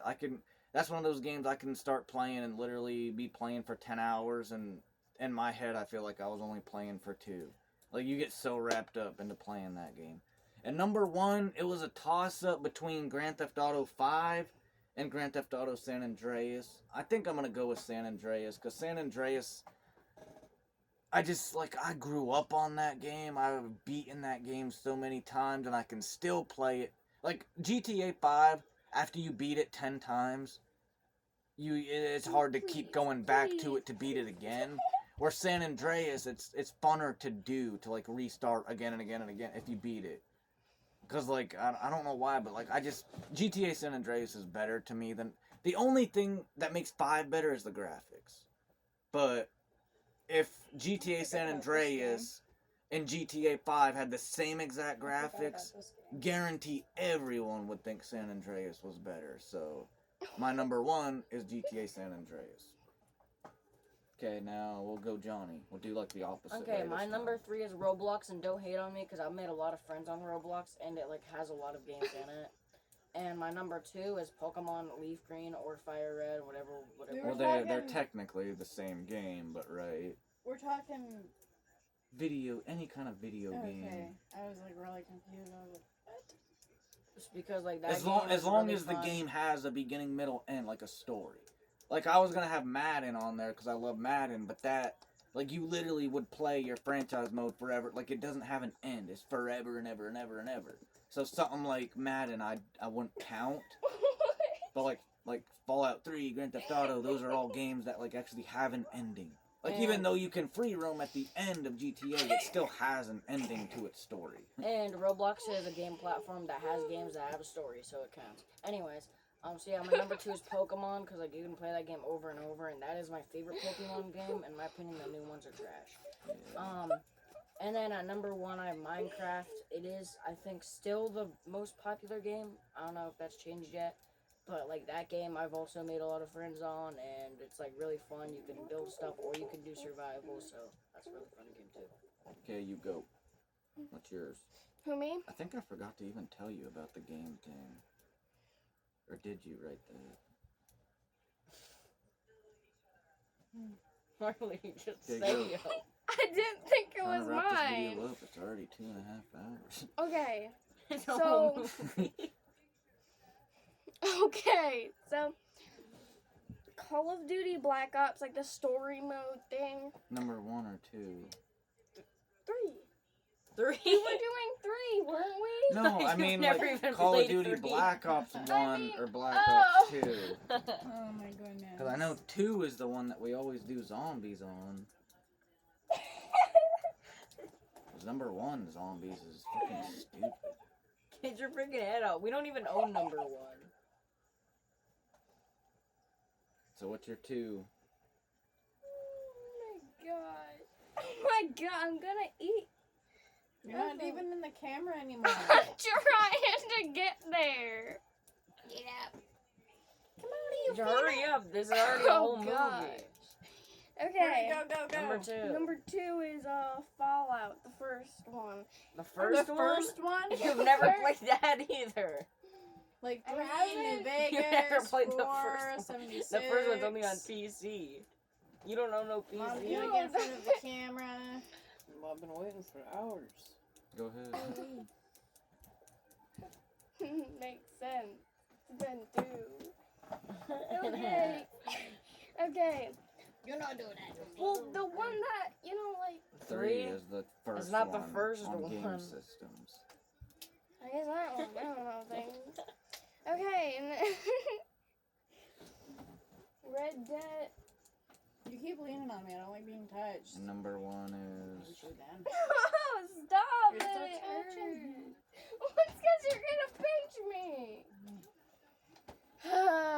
Number 1 is Red Dead Redemption. I You've don't never know. played Red Dead Redemption or Fallout, so I don't know where you get your sources from. Yeah, I have. Apparently. I'm leaving. Johnny's being a dick Okay, again. mine are Fallout New Vegas is number 3. Number 2 is Skyrim, and then number 1 is Red Dead Redemption 2. Bam, boom, bang. And those are But our you're still favorite video game. Oh, I'm also wearing a Mortal Kombat shirt, but And that is the end of the show. That's our top 15 favorite movies of all time and our top 3 favorite video games of all time, even though we kind of shoehorned that in because we didn't realize the video was going to be that long, so now we're going to wrap it up. And guten bye. Bye. See you later. Good See you night. later. Or Guten good bye. morning. Depends on whenever you're watching this. Okay, bye.